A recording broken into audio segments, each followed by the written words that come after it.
hello, vanakkam and welcome back to Xylem CBSE Class 11th and 12th Tamil channel பசங்களா. நீங்கள் இணைந்திருப்பது Superb 30 episode 2 with me Shobi ma'am. You people know no fear when Shobi ma'am is here, right? So பசங்களா, உங்க எக்ஸாம்ஸுக்காக தான் launch பண்ணியிருக்கிறது இந்த Super 30 series. யாரெல்லாம் வந்து இன்னும் இந்த Super 30 சீரீஸை எடுத்துக்கலையோ அவங்களாம் சீரியஸாக எடுத்துக்கோங்க. பிகாஸ் 1 hour நீங்கள் டெய்லியும் ஸ்பெண்ட் பண்ணக்கூடிய இந்த 1 hour பார்த்தீங்க அப்படின்னா உங்களோட கம்ப்ளீட் போர்ட் ரிசல்ட்ஸையே மாற்றக்கூடிய ஒரு விஷயம். அதனால லைட்டாக எடுத்துக்காதீங்க. யாரெல்லாம் இன்னும் உங்கள் ஃப்ரெண்ட்ஸுக்கு வந்து ஷேர் பண்ணலையோ இப்படி ஒரு விஷயம் நடக்குது, இந்த மாதிரி வந்து 30 இம்பார்ட்டன்ட் டாபிக்ஸை வந்து டீச்சர்ஸ் நடத்திட்டு இருக்காங்க அப்படின்னு யாருக்கெல்லாம் இன்னும் உங்கள் ஃப்ரெண்ட்ஸுக்கு தெரியலையோ அவங்களுக்கு ஷேர் பண்ணுங்க மறக்காமல். பிகாஸ் இந்த மாதிரி சீரீஸ்லாம் நீங்கள் யூஸ் பண்ணிக்கிட்டீங்க அப்படின்னா தான் நெக்ஸ்ட் இதை விட சூப்பரான சீரீஸ் நாங்கள் உங்களுக்காக எடுத்துகிட்டு வர முடியும் பசங்களா. So that's it. நம்ம என்ன பண்ணிடலாம், இன்னைக்கு டாபிக் உள்ளார போயிடலாமா? இன்னைக்கு சாசி கேர்ள் மட்டும்தான் இருக்காங்க. Hi, good evening. ஸோ பசங்களா ஸ்டார்ட் பண்ணிடலாம். சுதன் வந்தாச்சு, ரெனிட்டா வந்தாச்சு. Hi everyone, welcome, good evening. யாரெல்லாம் இன்னும் செஷனை லைக் பண்ணலையோ நம்ம லைக் பட்டனை ஸ்மாஷ் பண்ணி லைக் பண்ணி உங்கள் அட்டெண்டன்ஸை மார்க் பண்ணிவிடுங்க. யார் இன்னும் வந்து சப்ஸ்கிரைப் பட்டனை அடிக்கலையோ சப்ஸ்கிரைப் பட்டனை அடிச்சிடுங்க. பிகாஸ் இந்த சீரீஸ் உங்கள் லைஃப்பை சேஞ்ச் பண்ணலாம். நீங்கள் நீட் ரிப்பீட்டராக இருக்கீங்க, ஜேஇ ரிப்பீட்டராக இருக்கீங்க அப்படின்னா வந்து பாருங்கள், இந்த கொஸ்டின்ஸ் அட்டன் பண்ண முடியுதா இல்லையா அப்படிங்கிறத பாருங்கள். நீங்கள் இப்போ தான் கரண்ட்டாக 12th எழுதுறீங்க அப்படின்னா இதெல்லாம் படித்தவங்க இதெல்லாம் தெரிஞ்சிருக்கா அப்படிங்கிறத பாருங்கள். படிக்காதவங்க அட்லீஸ்ட் இதையாச்சும் படிச்சுக்கங்க அப்படிங்கிறதுக்காகத்தான் இந்த பெரிய முயற்சி. ஸோ என்ன பண்ணுங்கள், மறக்காமல் வந்து இந்த கம்ப்ளீட் Super 30 யூஸ் பண்ணிக்கோங்க பசங்களா. எஸ், அப்படியே உங்க என்ன பண்ணிடுங்க, எல்லாரும் வந்து லைக் பட்டன் அடிச்சு ஸ்மாஷ் பண்ணிடுங்க பார்க்கலாம். ஹாய் ஸ்டேட் போர்டுக்கு மேம், லிசன் அமேசான், லிசன் கவனிச்சுக்கோங்க. நீங்க ஸ்டேட் போர்டா இருந்தாலும் பிரச்சனை இல்லை. இதே ஸ்டாப்பிங் பொட்டென்ஷியலை தான் நீங்க ஸ்டேட் போர்ட்லயும் படிப்பீங்க, இதே கேல்வனோமீட்டர் தான் நீங்க ஸ்டேட் போர்ட்லயும் படிப்பீங்க. அப்ப என்ன பண்ணலாம், கான்செப்ட் உங்களுக்கு கிளியரா இருக்கா? பிகாஸ் கான்செப்ட் கிளியரா இருந்தாவே நீங்க பிரீஃப்லி எழுதுங்க அப்படின்னு சொல்றதெல்லாம் நீங்க எழுதிக்கலாம். அண்ட் பிசிக்ஸுக்கு மோர் ஆர் லெஸ் கான்செப்ட் தான் முக்கியம், கிராமர் பார்க்க மாட்டாங்க. அப்ப this is a very important series. Okay, so super 30 சீரிஸோட நோட்ஸ் எங்கேயுமே இல்ல மேம். ஸ்டைல் கவனிங்க. நீங்க டெலகிராம் குரூப்ல ஜாயின் பண்ணிட்டீங்களா? டெலகிராம் குரூப்ல கண்டிப்பா எல்லா நோட்ஸும் அதுல அவைலபிளா இருக்கு. இன்னைக்கு நான் செஷன் முடிச்சோடனே இந்த நோட்ஸ் நான் டெலகிராம் குரூப்ல தான் அப்ளை பண்ணுவேன். யாரெல்லாம் இன்னும் ஜாயின் பண்ணலையோ மறக்காம ஜாயின் பண்ணிக்கோங்க. இதுதான் நம்ம டெலகிராம் குரூப்போட QR கோட். லிங்க் டிஸ்கிரிப்ஷன் பாக்ஸ்லயுமே இருக்கு, அதுல கண்டிப்பா இருக்கும். ஓகே, ஸோ ஸ்டைலர் நான் என்னோடது வந்து நான் வந்து போஸ்ட் பண்ணியிருந்தேன். ஓகேவா? ஸோ செக் பண்ணுங்க. இன்னொரு டைம் நான் வந்து எல்லா டீச்சர்ஸ்க்கும் இன்ஃபார்ம் பண்ணுறேன். Okay, ton.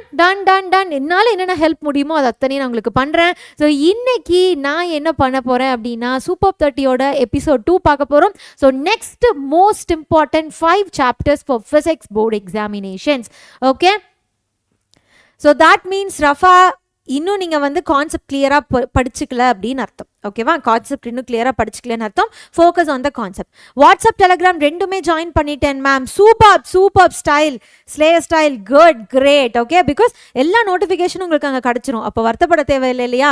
ஓகே, நான் இன்னைக்கு என்ன பண்ணுறேன், மறுபடியும் நான் வந்து நம்ம கைப்புள்ளைக்கிட்டேயும் சரி டீச்சர்ஸ்கிட்டேயும் சரி உங்கள் நோட்ஸ் எல்லாம் நீங்கள் அப்லோட் பண்ணிட்டீங்களா? நான் இன்னொரு டைம் கேட்குறேன். Okay, so Tariq is here. Hi, welcome. So பசங்களா, எல்லா எபிசோட்ஸும் இம்பார்ட்டன்ட். இன்னைக்கு டே 2, அதாவது எபிசோட் 2 பார்க்குறோம். இந்த எபிசோட் 2ல மோஸ்ட் இம்பார்ட்டன்ட் 5 டாபிக்ஸ் என்னென்ன பார்க்க போறோம் பிசிக்ஸ்ல அப்படின்னு பார்த்தீங்கன்னா, ஃபர்ஸ்ட் கேல்வனோமீட்டரை பத்தி நம்ம பார்த்துருவோம்.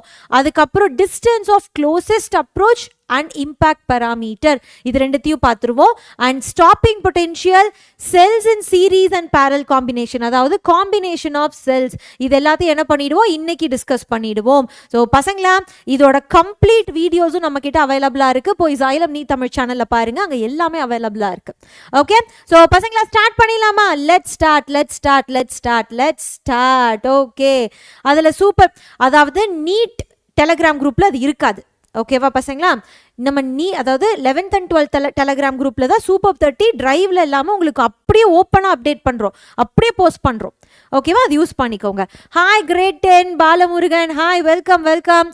ஸோ நான் the first concept is galvanometer. பசங்களா நீங்க galvanometer படிச்சிருக்கீங்க அப்படின்னா என்னென்ன படிச்சிருக்கீங்க அப்படிங்கறத வந்து மறக்காம அப்படியே சாட்ல மென்ஷன் பண்ணுங்க பார்க்கலாம். எல்லாம் கரெக்டா இருக்கா அப்படின்னு ரிவைஸ் பண்ணுங்க.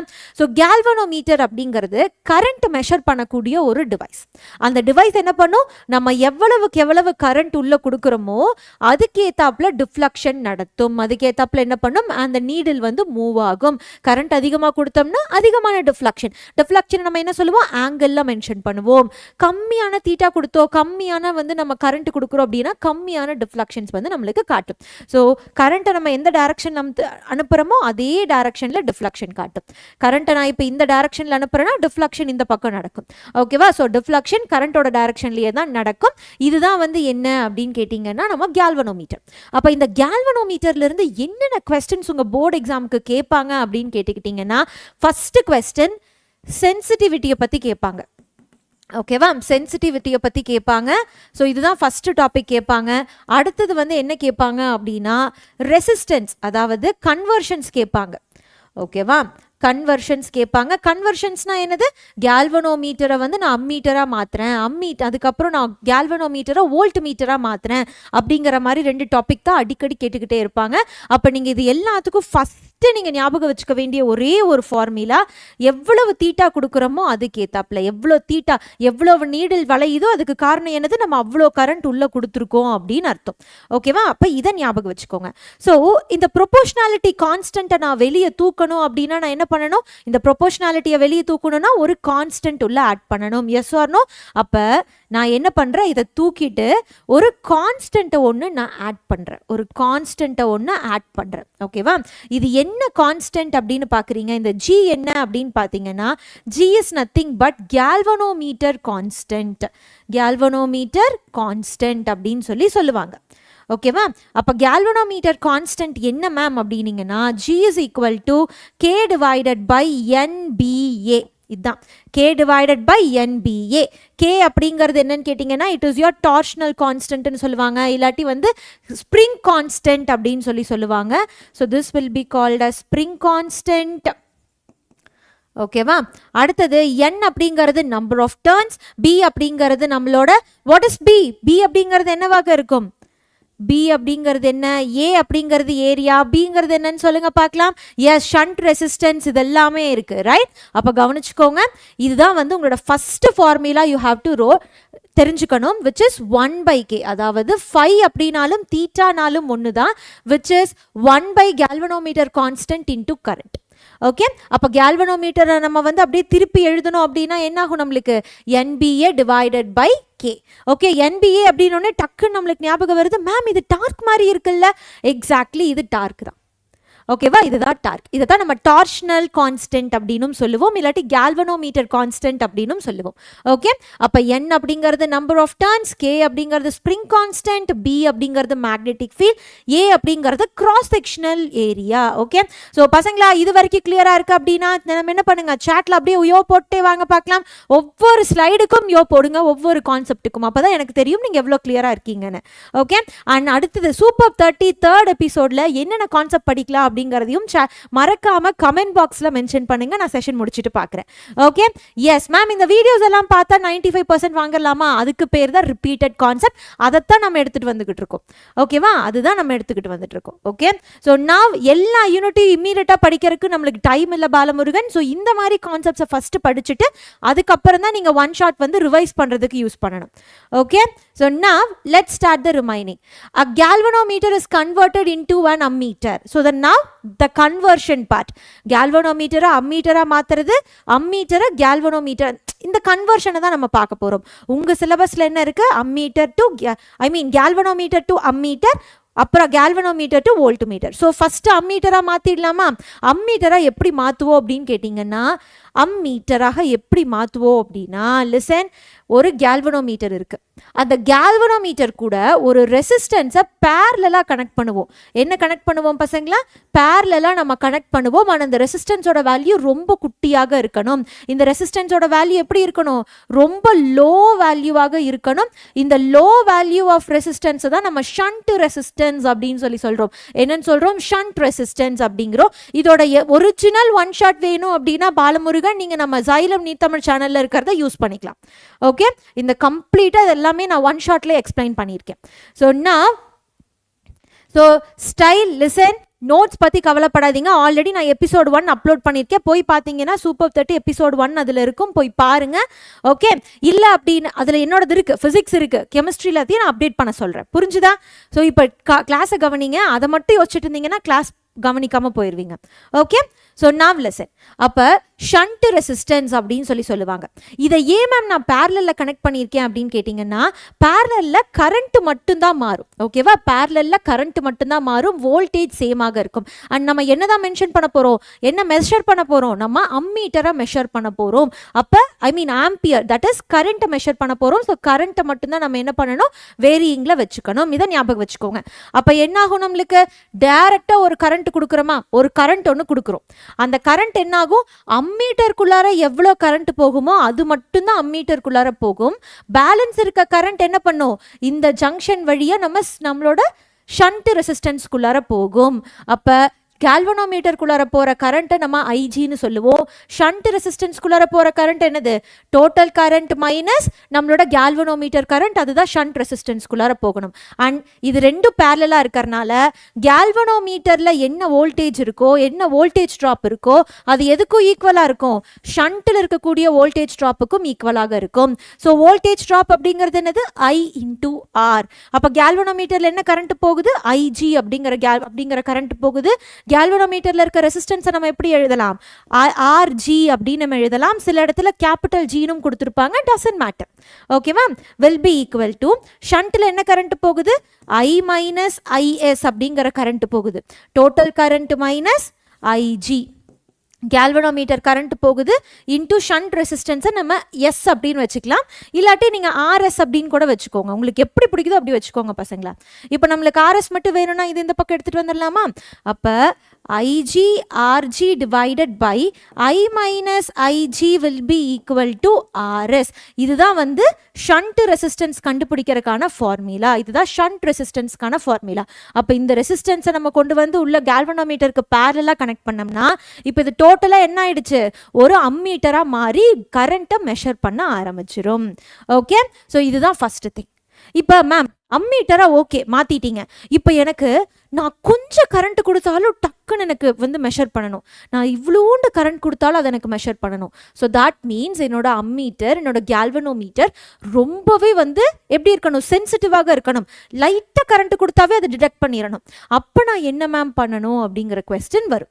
ஓகே, அதுக்கு பேர் தான் வந்து நம்ம கரண்ட் சென்சிட்டிவிட்டி அப்படின்னு சொல்கிறோம். ரொம்ப சென்சிட்டிவாக இருக்கணும். குட்டி கரண்ட் கொடுத்தாவே அதை டிடெக்ட் பண்ணிடணும். குட்டி கரண்ட் கொடுத்தாவே நம்மளுக்கு என்ன பண்ணிடணும், டிடெக்ட் பண்ணிடணும். அப்போ கரண்ட் சென்சிட்டிவிட்டியை நம்ம IS அப்படின்னு எழுதுவோம், தீட்டா. ஓகே, ஏன்னா because everything deals with theta. கேல்வனோமீட்டர்னு வந்துருச்சுனாவே தீட்டான்னு தான் அர்த்தம், ஏன்னா அதுதான் டிஃப்ளக்ஷன்.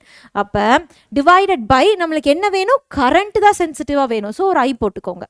ஓகே, ஸோ தீட்டாவோட வேல்யூ ஆல்ரெடி உங்களுக்கு தெரியுமா. What is theta value, NBA divided by K இங்கே into I. Because theta is equal to NBA divided by K into I. இதுதான் வந்து நம்மளோட தீட்டா வேல்யூ. ஃபை வேல்யூவும் இதுதான். ஓகேவா? அப்போ இங்கே என்ன பண்ணிடணும், இந்த இடத்துல ஆல்ரெடி ஒரு I இருக்கு. ஸோ இன்டூ I கேன்சல் ஆச்சு அப்படின்னா NBA டிவைடட் பை K அப்படின்னு மட்டும் கிடைக்கும்.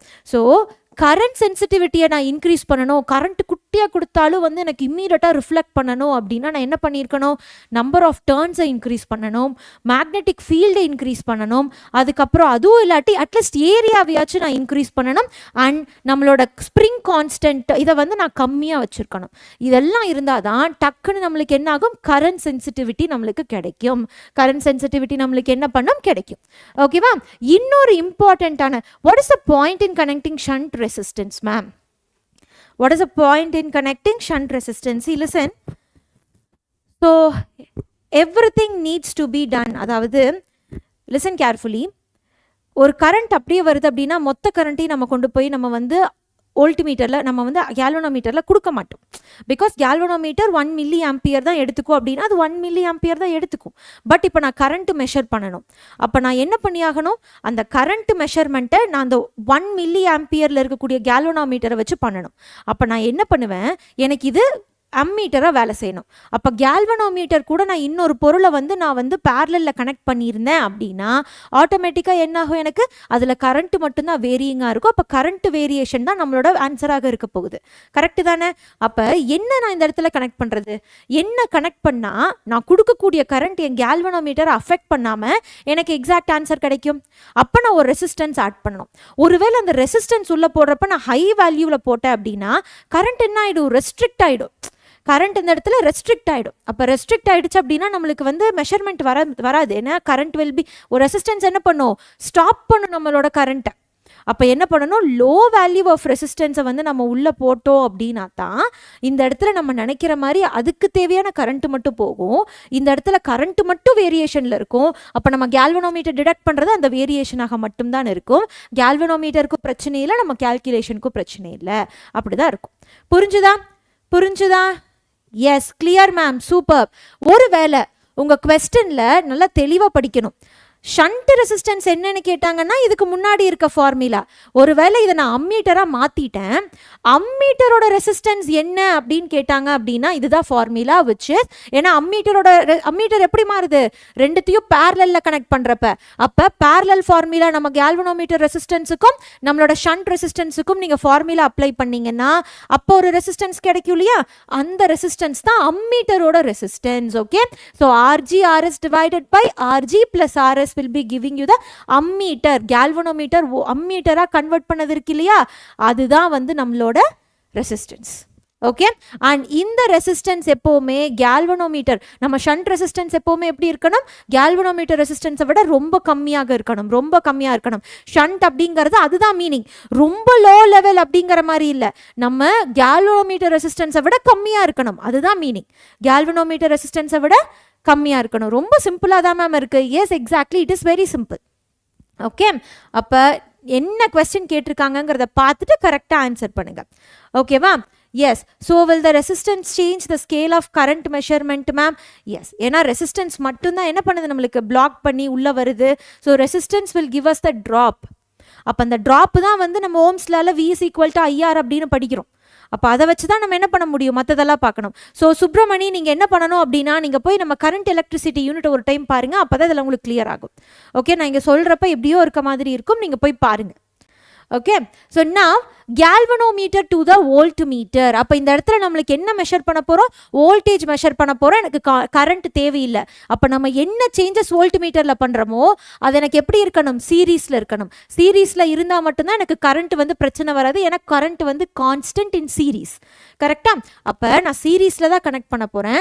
ஆனால் இங்கே நான் என்ன பண்ண போகிறேன், ஒரு ரெசிஸ்டன்ஸ் கனெக்ட் பண்ண போகிறேன். பிகாஸ் ரெசிஸ்டன்ஸ் தான் நம்மளுக்கு ரொம்ப இம்பார்ட்டன்ட். ரெசிஸ்டன்ஸை நான் கனெக்ட் பண்ணுறேன். அந்த ரெசிஸ்டன்ஸ் எப்படி இருக்கணும், கேல்வனோமீட்டர் ரெசிஸ்டன்ஸை விட அதிகமாக இருக்கணும். கேல்வனோமீட்டர் ரெசிஸ்டன்ஸை விட அதிகமாக இருக்கணும் அப்படிங்கிறது தான் நம்மளோட புது ரெசிஸ்டன்ஸ், அதாவது higher resistance, high value of resistance அப்படின்னு அர்த்தம். இதை நான் சீரீஸில் கனெக்ட் பண்ணேன் அப்படின்னா இங்கே எனக்கு ஒரு பொட்டென்ஷியல் ட்ராப் நடக்கும், இந்த இடத்துல ஒரு பொட்டென்ஷியல் ட்ராப் நடக்கும். இதை ரெண்டுத்தையும் ஆட் பண்ணனா எனக்கு டோட்டல் வோல்டேஜ் கிடச்சிரும். ஆனால் நம்மளுக்கு டோட்டல் வோல்டேஜ் தான் தேவை, ஏன்னா இப்போ இது ஒரு வோல்ட் மீட்டர். அப்போ voltage will be equal to இங்கே என்ன நடக்குது. அப்போ இங்கே போகிற கரண்ட்டு தான் இங்கேயும் போகும். So IG into RG plus IG into RH. RH அப்படிங்கிறது நம்ம அடிஷ்னலாக உள்ளே வச்சுருக்கிறது. ஓகேவா?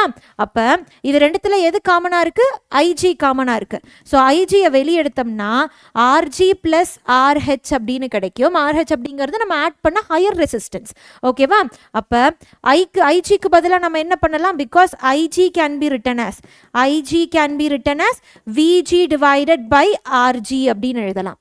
ஓகே, இது உள்ளே எழுதணும் அப்படின்னா V is equal to VG divided by RG into RG plus RH அப்படின்னு அர்த்தம். ஓகேவா? இதில் பேலன்ஸ் என்ன பண்ணிடலாம் பசங்களா, வாட் we can do, இதை இந்த பக்கம் எடுத்துகிட்டு வந்துடலாமா, we can bring this to this side, இந்த சைடு எடுத்துகிட்டு வந்துடலாம். அப்போ என்ன ஆகும், இந்த இடத்துல இங்கே மல்டிப்ளிகேஷனில் இருக்குது, இந்த பக்கம் வந்துச்சுன்னா என்ன ஆகும், நம்மளுக்கு டிவிஷனில் மாறுமா. ஸோ அப்போ V divided by VG into RG அப்படின்னு கிடைக்கும் is equal to RG plus RH அப்படின்னு இருக்கும்.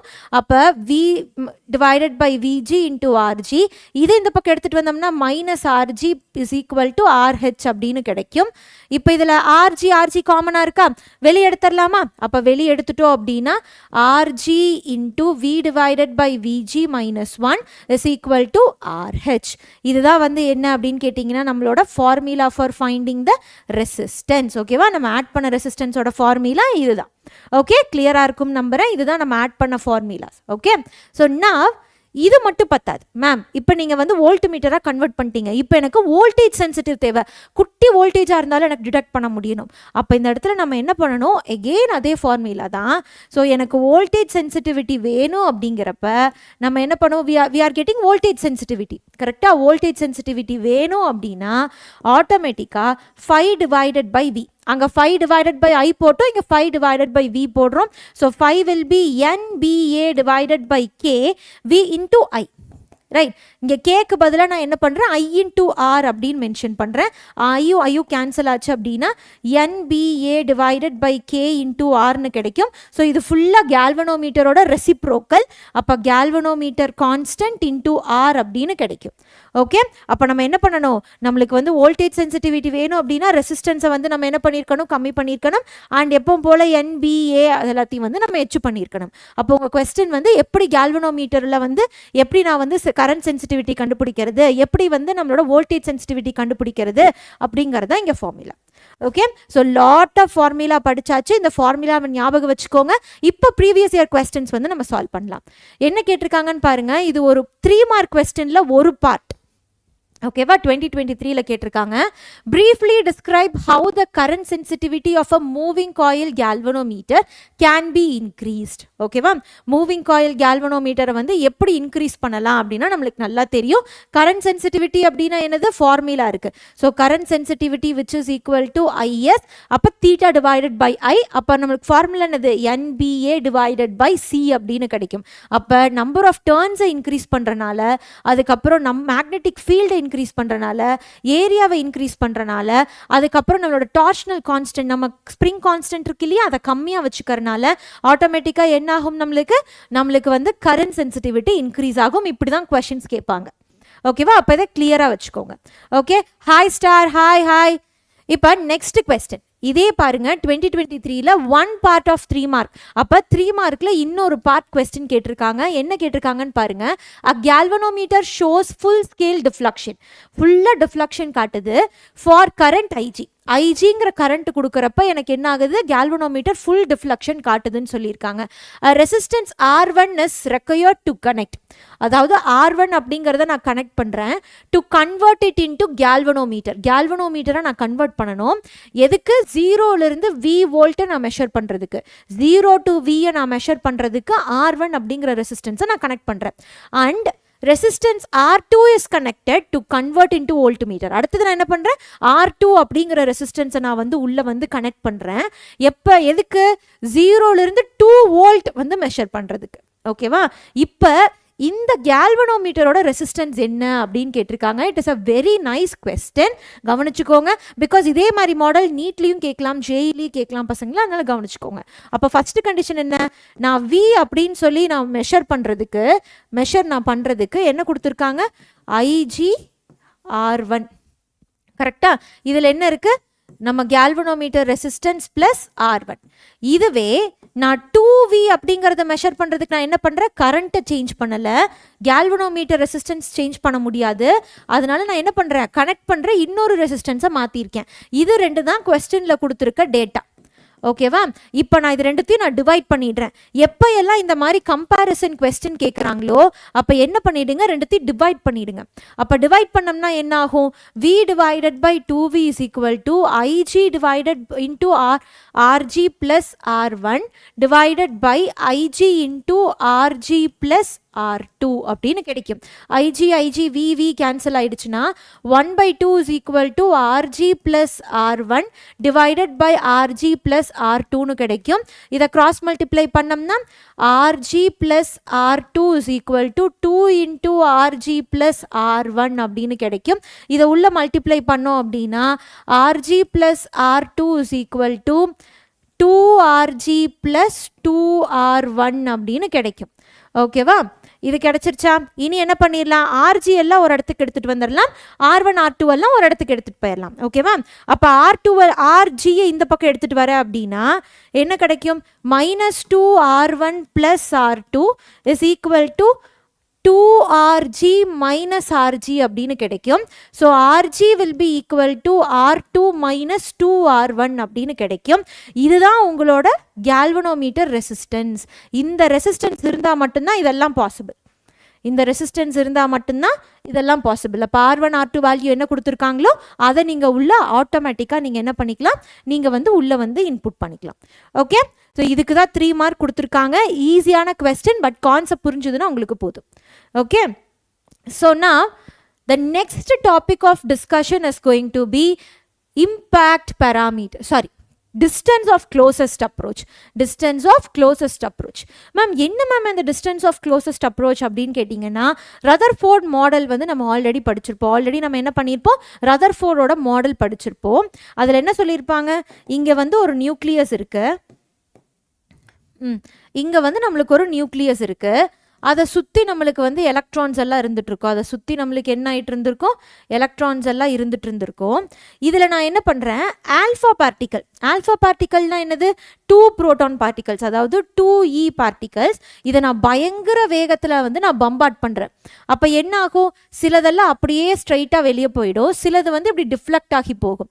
சிலது என்ன பண்ண, நம்மளுக்கு இப்படி டிஃப்ளெக்ட் ஆகி போகும். எஸ் ஆர் நோ, இந்த மாதிரி நம்மளுக்கு டிஃப்ளெக்ஷன் நடந்துட்டு இருக்கும். இன்னும் ஒரு சிலது ஒரே ஒரு ஆல்ஃபா பார்ட்டிக்கல் மட்டும்தான் எந்த வழியா போச்சோ, ஒரே ஒரு ஆல்ஃபா பார்ட்டிக்கல் மட்டும்தான் எந்த வழியா போச்சோ அதே வழியா, அதாவது theta is equal to 180 degree, theta is equal to 180 டிகிரிக்கு அது என்ன பண்ணும், வெளியே வரும். Theta is equal to, so theta is equal to 180 டிகிரிக்கு அப்படியே திரும்பி ரிவர்ஸ் ஆகும். ஓகேவா, இது எங்க மேம் நடக்குது, எப்படி நடக்குது அப்படிங்கறதான் பார்க்க போறோம். பிகாஸ் இது நியூக்ளியஸ், இது பாசிட்டிவ்லி சார்ஜ்டு. கரெக்டாக நியூக்ளியஸில் நியூட்ரான்ஸ் இருக்கும், ப்ரோட்டான்ஸ் இருக்கும். அப்போ இது பாசிட்டிவ்லி சார்ஜ்டாக இருக்கும். கரெக்ட், இதுக்குள்ளார என்ன வேணா இருக்கலாம். ஸோ Z இன்டூ E அப்படின்னு எழுதலாம். பிகாஸ் Z அப்படிங்கிறது அட்டாமிக் நம்பர், நம்மளுக்கு கொடுக்கறது எல்லாமே நியூட்ரல் ஆட்டம்ஸ். அப்படின்னா எலக்ட்ரான்ஸ் எவ்வளோ இருக்கோ அதே அளவுக்கு தான் ப்ரோட்டான்ஸும் இருக்குன்னு அர்த்தம். அதனால தான் Z இன்டூ E அப்படின்னு எழுதுறோம். ஓகே, இப்போ Z அப்படிங்கிறது நம்மளோட number of protons or number of, அதை நம்ம என்னன்னு சொல்லுவோம், அட்டாமிக் நம்பர்னு சொல்லுவோம், நம்பர் ஆஃப் எலக்ட்ரான்ஸ் அப்படின்னு சொல்லுவோம். அப்போ இது பாசிட்டிவ். ஆல்ஃபா பார்ட்டிக்கல் அப்படிங்கிறதும் பாசிட்டிவ். அப்போ ஒரு பர்டிகுலர் இடத்துல positive will be repelling each other. அப்போ நம்ம கம்ப்ளீட் சென்டர் ஆஃப் நியூக்ளியஸ்லேருந்து எவ்வளவு தூரத்தில் இந்த ரிப்பல்ஷன் நடக்குது அப்படிங்கிறது தான் நம்மளோட க்ளோசஸ்ட் அப்ரோச்.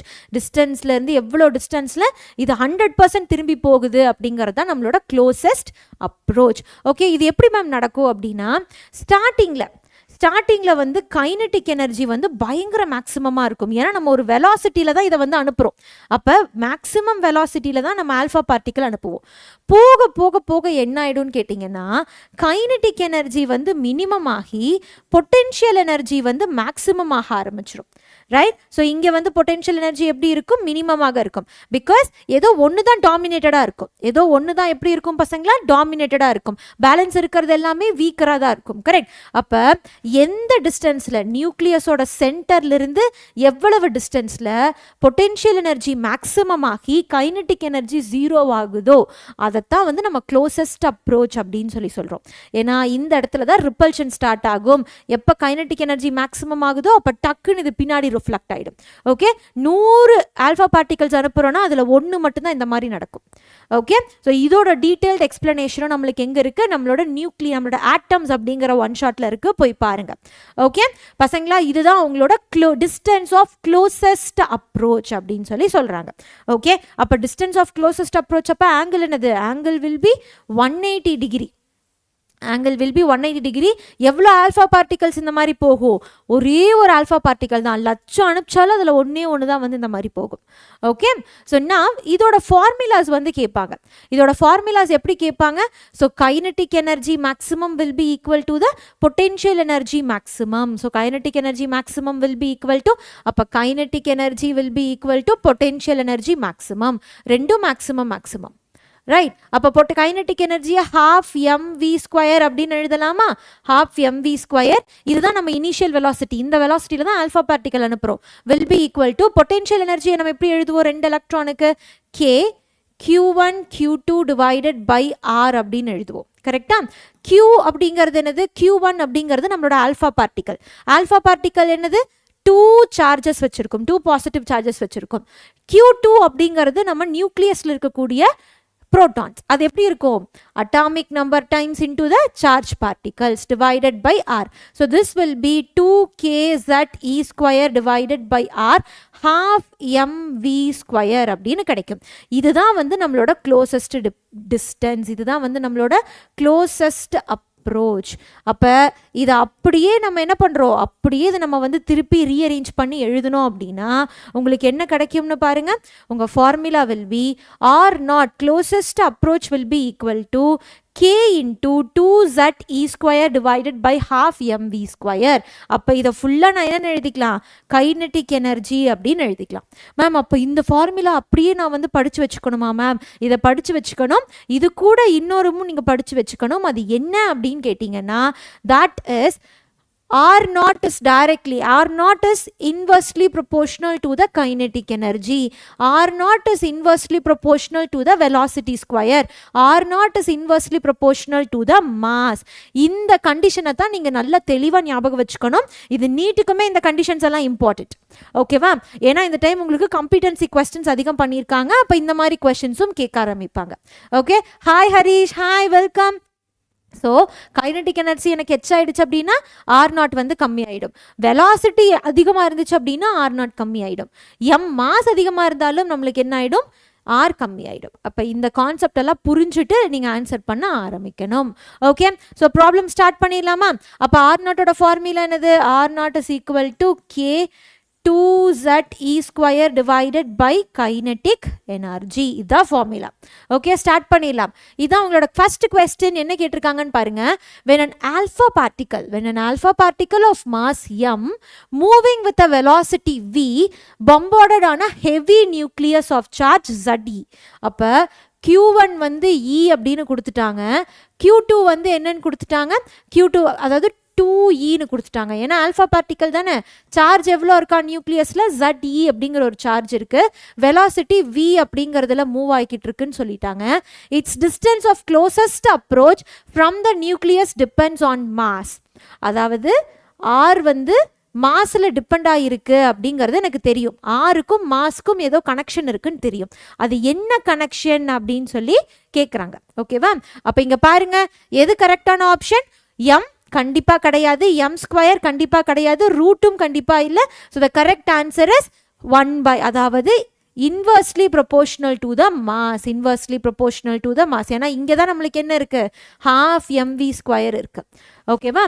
அப்போ இந்த மாதிரி கொஸ்டின்ஸ் உங்கள் கம்பிடன்சி லெவலில் நிறைய கேட்பாங்க. Now the next question for your discussion. என்ன கேட்டிருக்காங்கன்னு பாருங்க. Choose the correct statements regarding alpha particle scattering experiment. alpha particle scattering experimentல இருந்து கரெக்டாக ஒன்று சூஸ் பண்ணுங்க அப்படின்னு சொல்லியிருக்காங்க. ஐயோ ma'am, alpha particle scattering, no worries, நம்ம கிட்ட ஒன் ஷாட் இருக்கு, போய் பாருங்க. ஓகே, Xylem நீ தமிழ் சேனல்ல இருக்கு, மறக்காம போய் பாருங்க.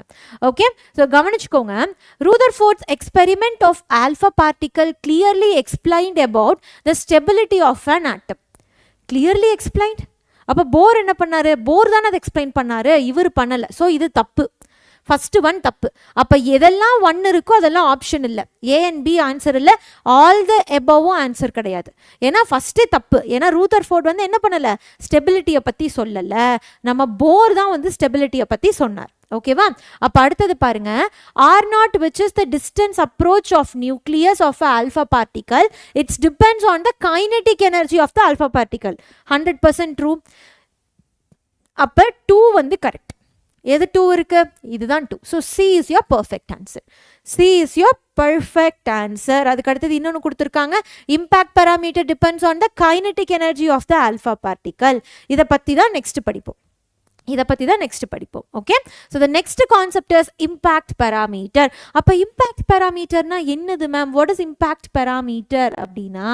So first thing is, Harish 9th 10th க்கு class எப்போ ma'am ஆரம்பிப்பீங்க? Still on progress போய்க்கிட்டே இருக்கு. ஓகேவா? once அந்த progress முடிஞ்சோனே we will let you know. Okay, so பசங்களா, now let's come back to the topic. Impact parameter. Hi Srinath, hi, welcome. So impact parameter வந்து நம்ம இன்னொரு டைம் வந்து பார்க்கலாம். impact parameter na என்னன்னா, நியூக்ளியஸோட சென்டர்ல இருந்து என்ன பண்ணணும், நம்ம நியூக்ளியஸோட சென்டர்ல இருந்து நம்ம மெஷர் பண்ணுவோம். நியூக்ளியஸோட சென்டர்ல இருந்து மெஷர் பண்ணுவோம். எதை மேம் மெஷர் பண்ணுவீங்க? ஸோ ஒரு ஆல்ஃபா பார்ட்டிக்கல் இருக்குன்னு வச்சுக்கோங்க. அந்த ஆல்ஃபா பார்ட்டிக்கல், நிறைய ஆல்ஃபா பார்ட்டிக்கல் அப்படியே போயிடும். சில ஆல்ஃபா பார்ட்டிக்கல் என்ன ஆகும், வந்துட்டு ஸ்கேட்டர் ஆகி போகும். இது ஒரிஜினலாக இப்படி போயிருக்கணும், ஆனால் அப்படி போகாமல் ஒரு ஆங்கிளில் தெரிச்சு போயிருக்கு. அப்போ நியூக்ளியஸோட சென்டரில் இருந்து அந்த ஸ்ட்ரெயிட்டாக போயிருந்தா எப்படி போயிருக்குமோ அதோட டிஸ்டன்ஸ் தான் நம்மளோட இம்பேக்ட் பேராமீட்டர். ஸ்ட்ரைட்டாக இப்படி போயிருக்கணும், ஆனால் இந்த இடத்துல இந்த நியூக்ளியஸோட பிரச்சனைனால, அதுக்கப்புறம் இங்கே இருக்கக்கூடிய எலக்ட்ரான்ஸ்னால என்ன ரீசன்னு தெரில, ஆனால் டீவியேட் ஆகி போயிடுச்சு. அப்போ நம்ம நியூக்ளியஸ்லேருந்து எவ்வளவு தூரத்தில் இது டீவியேட் ஆகிருக்கு, எப்படி போயிருக்கணும் ஆனால் எவ்வளோ டீவியேட் ஆகிருக்கு, இதுதான் impact parameter. So the perpendicular distance from the centre, perpendicular distance எங்கிருந்து, நியூக்ளியஸோட சென்டரில் இருந்து அந்த வெலாசிட்டி டைரக்ஷனுக்கு அந்த கேப்பு தான் வந்து நம்மளோட இம்பேக்ட் பேராமீட்டர். இதுவே ஆல்ஃபா பார்ட்டிக்கல் இன்னும் பக்கத்தில் வருது அப்படின்னா இன்னும் ஆங்கிள் பெருசாகும். அப்போ ஸ்கேட்டரிங் ஆங்கிள் வந்து அதிகமாச்சு அப்படின்னா நம்மளோட இம்பேக்ட் பேராமீட்டர் குறையுதுன்னு அர்த்தம். ஏன்னா இப்போ இங்கே பாருங்க, இங்கே ஒரு பார்ட்டிக்கல் வருது அப்படின்னா இது அப்படியே 180 டிகிரி ரிஃப்ளெக்ட் ஆகிடும். ரைட், 180 டிகிரி ரிஃப்ளெக்ட் ஆகிடும். பக்கத்தில் வர நியூக்ளியஸோட அந்த பவரால் என்ன பண்ணும், எல்லாம் தெரிச்சு ஓரமாக ஓடும். ஓகேவா? அப்போ இதுதான் இம்பேக்ட் பேராமீட்டர், ஓகேவா? ஸோ இம்பேக்ட் பேராமீட்டருங்கிற டெஃபினிஷன் இங்கே இருக்குது பசங்களா. ஸோ வெலாசிட்டி வெக்டாருக்கும் நியூக்ளியஸோட சென்டர்லேருந்து இருக்கக்கூடிய பர்பெண்டிகுலர் டிஸ்டன்ஸ் தான் நம்மளோட இம்பேக்ட் பேராமீட்டர். அதை பி அப்படின்னு சொல்லி மென்ஷன் பண்ணுறாங்க. ஓகேவா? ஸ்ட்ரெயிட்டாக போயிருக்கணும், ஆனால் ஸ்ட்ரெயிட்டாக போகாமல் ஆல்ஃபா பார்ட்டிக்கல் ஒரு ஆங்கிளில் போயிருச்சு. ஓகேவா? அந்த ஸ்ட்ரெயிட்டாக போகிறது தான் வந்து நம்மளோட அந்த டிஸ்டன்ஸ். ஸோ நான் இதுக்கு ஃபார்முலா எழுதணும் அப்படின்னா இதுதான் ஃபார்முலா. மேம் இதுக்கு டெரிவேஷன்லாம் படிக்கணுமா மேம்? அதெல்லாம் படிக்கணுங்கிற அவசியம்லாம் இல்லை. அதெல்லாம் என்ன பண்ணணும்னு அவசியம் இல்லை, படிக்கணுங்கிற அவசியம் கிடையாது. இதை மட்டும் ஞாபகம் வச்சுக்கோங்க. தட் ஆங்கிள் இன்க்ரீஸ் ஆச்சு அப்படின்னா இம்பேக்ட் பேராமீட்டர் குறையும். ஆங்கிள் 180 ஆச்சு அப்படின்னா இங்கே இம்பேக்ட் பேராமீட்டரே இல்லை, இப்படி வந்துட்டு இப்படியே போயிடும். ரைட், அப்போ ஆங்கிள் இன்க்ரீஸ் ஆச்சு அப்படின்னா இம்பேக்ட் பேராமீட்டர் குறையும். Okay, got it ma'am. Okay Srinath. So கவனிங்க, B, impact parameter is directly proportional to cot theta divided by 2. ஓகேவா? cot theta by 2 இதுதான். அப்போ இந்த ப்ரொபோர்ஷனாலிட்டி எடுக்கணும் அப்படின்னா ஒரு கான்ஸ்டன்ட் உள்ள ஆட் பண்ணணும். அந்த K என்னன்னு பார்த்தீங்க அப்படின்னா K is equal to K. K அப்படிங்கிறது 1/4πε0 2 ZE square divided by 1/2 MV square. ஓகேவா? இந்த 2வை நம்ம கீழே எடுத்துகிட்டு வந்துடணும். அப்போ இது ஃபுல்லாக என்னது பசங்களா, நம்மளோட கைனட்டிக் எனர்ஜி. அப்போ K will be equal to KZE square divided by kinetic energy அப்படின்னு அர்த்தம். ஸோ B வந்து என்ன பண்ணும், ஆங்கிள் இன்க்ரீஸ் ஆனாலும் டிக்ரீஸ் ஆகும், கைனட்டிக் எனர்ஜி இன்க்ரீஸ் ஆனாலும் டிக்ரீஸ் ஆகும் அப்படிங்கிறது தான் நீங்கள் ஞாபகம் வச்சுக்கணும். ஸோ ரெண்டும் எப்படி இருக்குது, ரெண்டும் இன்வர்ஸ்லி ப்ரொபோர்ஷனலாக இருக்குது அப்படின்னு அர்த்தம். So smaller the B, larger the theta for alpha particle. Okay, scattering angle அதிகமாக இருக்கும் அப்படின்னு சொல்கிறாங்க. இதோட நியூமரிக்கல் சால்வ் பண்ணணும் அப்படின்னு பார்த்தீங்கன்னா பசங்களை இதில் என்ன பிரச்சனைனா, இப்போ 3 மார்க்னா ஒரே கொஸ்டின் அவங்க கேட்கறது இல்லை, அதுலேயே 3 சப்டிவிஷன் கேட்குறாங்க. அப்போ அவங்க நிறைய கொஸ்டின்ஸ்லேருந்து என்ன பண்ணுறாங்க, நிறைய சிலபஸ்லேருந்து அவங்க கொஸ்டின்ஸ் எடுக்கிறாங்க. அப்போ 4 யூனிட் மட்டும் நான் 100% படிச்சுட்டு பேலன்ஸ் இருக்க யூனிட்டில் நான் படிக்காமல் போனால் ஓகேவா அப்படின்னு கேட்டிங்கன்னா அது தப்பு. ஏன்னா நிறையா பேர் என் இன்ஸ்டில் கேட்குறீங்க, அப்படி பண்ணக்கூடாது. ஏன்னா இந்த டைம் கம்ப்ளீட்டாக வந்து டிஃப்ரெண்ட். சிபிஎஸ்சி வந்து ரொம்ப டிஃப்ரெண்ட். பிகாஸ் 3 மார்க் கொஸ்டின்னா ஒரே யூனிட்லேருந்து வரப்போகிறது இல்லை, 3 டிஃப்ரெண்ட் யூனிட்லேருந்து வருது. அப்போ எல்லா யூனிட்லேயும் நீங்கள் ரிப்பீட்டட் டாபிக்ஸ் படித்து வச்சுருக்கணும். அதுதான் இந்த சூப்பர் 30. மறந்துடாதீங்க. ஓகேவா? அப்போ differentiate between distance of closest approach and impact parameter, இது ரெண்டுத்துக்கும் டிஃப்ரென்ஷியேட் பண்ண சொல்லியிருக்காங்க. 2023ல் கேட்ட கொஸ்டின். ஒரு பார்ட் ஆஃப் 3 மார்க், 3 மார்க்கோட ஒரு பார்ட். அப்போ மினிமம் நீங்கள் 2 பாயிண்ட்ஸ் எழுதியிருக்கணும். ஃபஸ்ட்டு என்ன கதையாக படித்தோமோ அதை ஃபஸ்ட்டு பாயிண்ட்டாக எழுதுங்க, அதோட ஃபார்முலா எழுதுங்க, தட் இஸ் இனஃப். ஓகேவா? ஸோ டிஸ்டன்ஸ் அப்ரோச் அப்படிங்கிறது என்னது, எந்த இடத்துல எனக்கு வந்து பொட்டென்ஷியல் எனர்ஜி அதிகமாகுதோ அப்போ அது திருப்பி போயிடும். அப்போ பொட்டென்ஷியல் டிஃப்ரென்ஸ் எனர்ஜி அதிகமாகிற இடமும் நியூக்ளியஸோட சென்டர்லேருந்து இருக்கக்கூடிய டிஸ்டன்ஸை தான் நான் க்ளோசஸ்ட் அப்ரோச்னு சொல்லுவேன். இது 1000 பார்ட்டிக்கல் இருந்துச்சுன்னா ஒரு பார்ட்டிக்கல் தான் இந்த மாதிரி டிஃப்ளெக்ட் ஆகும்.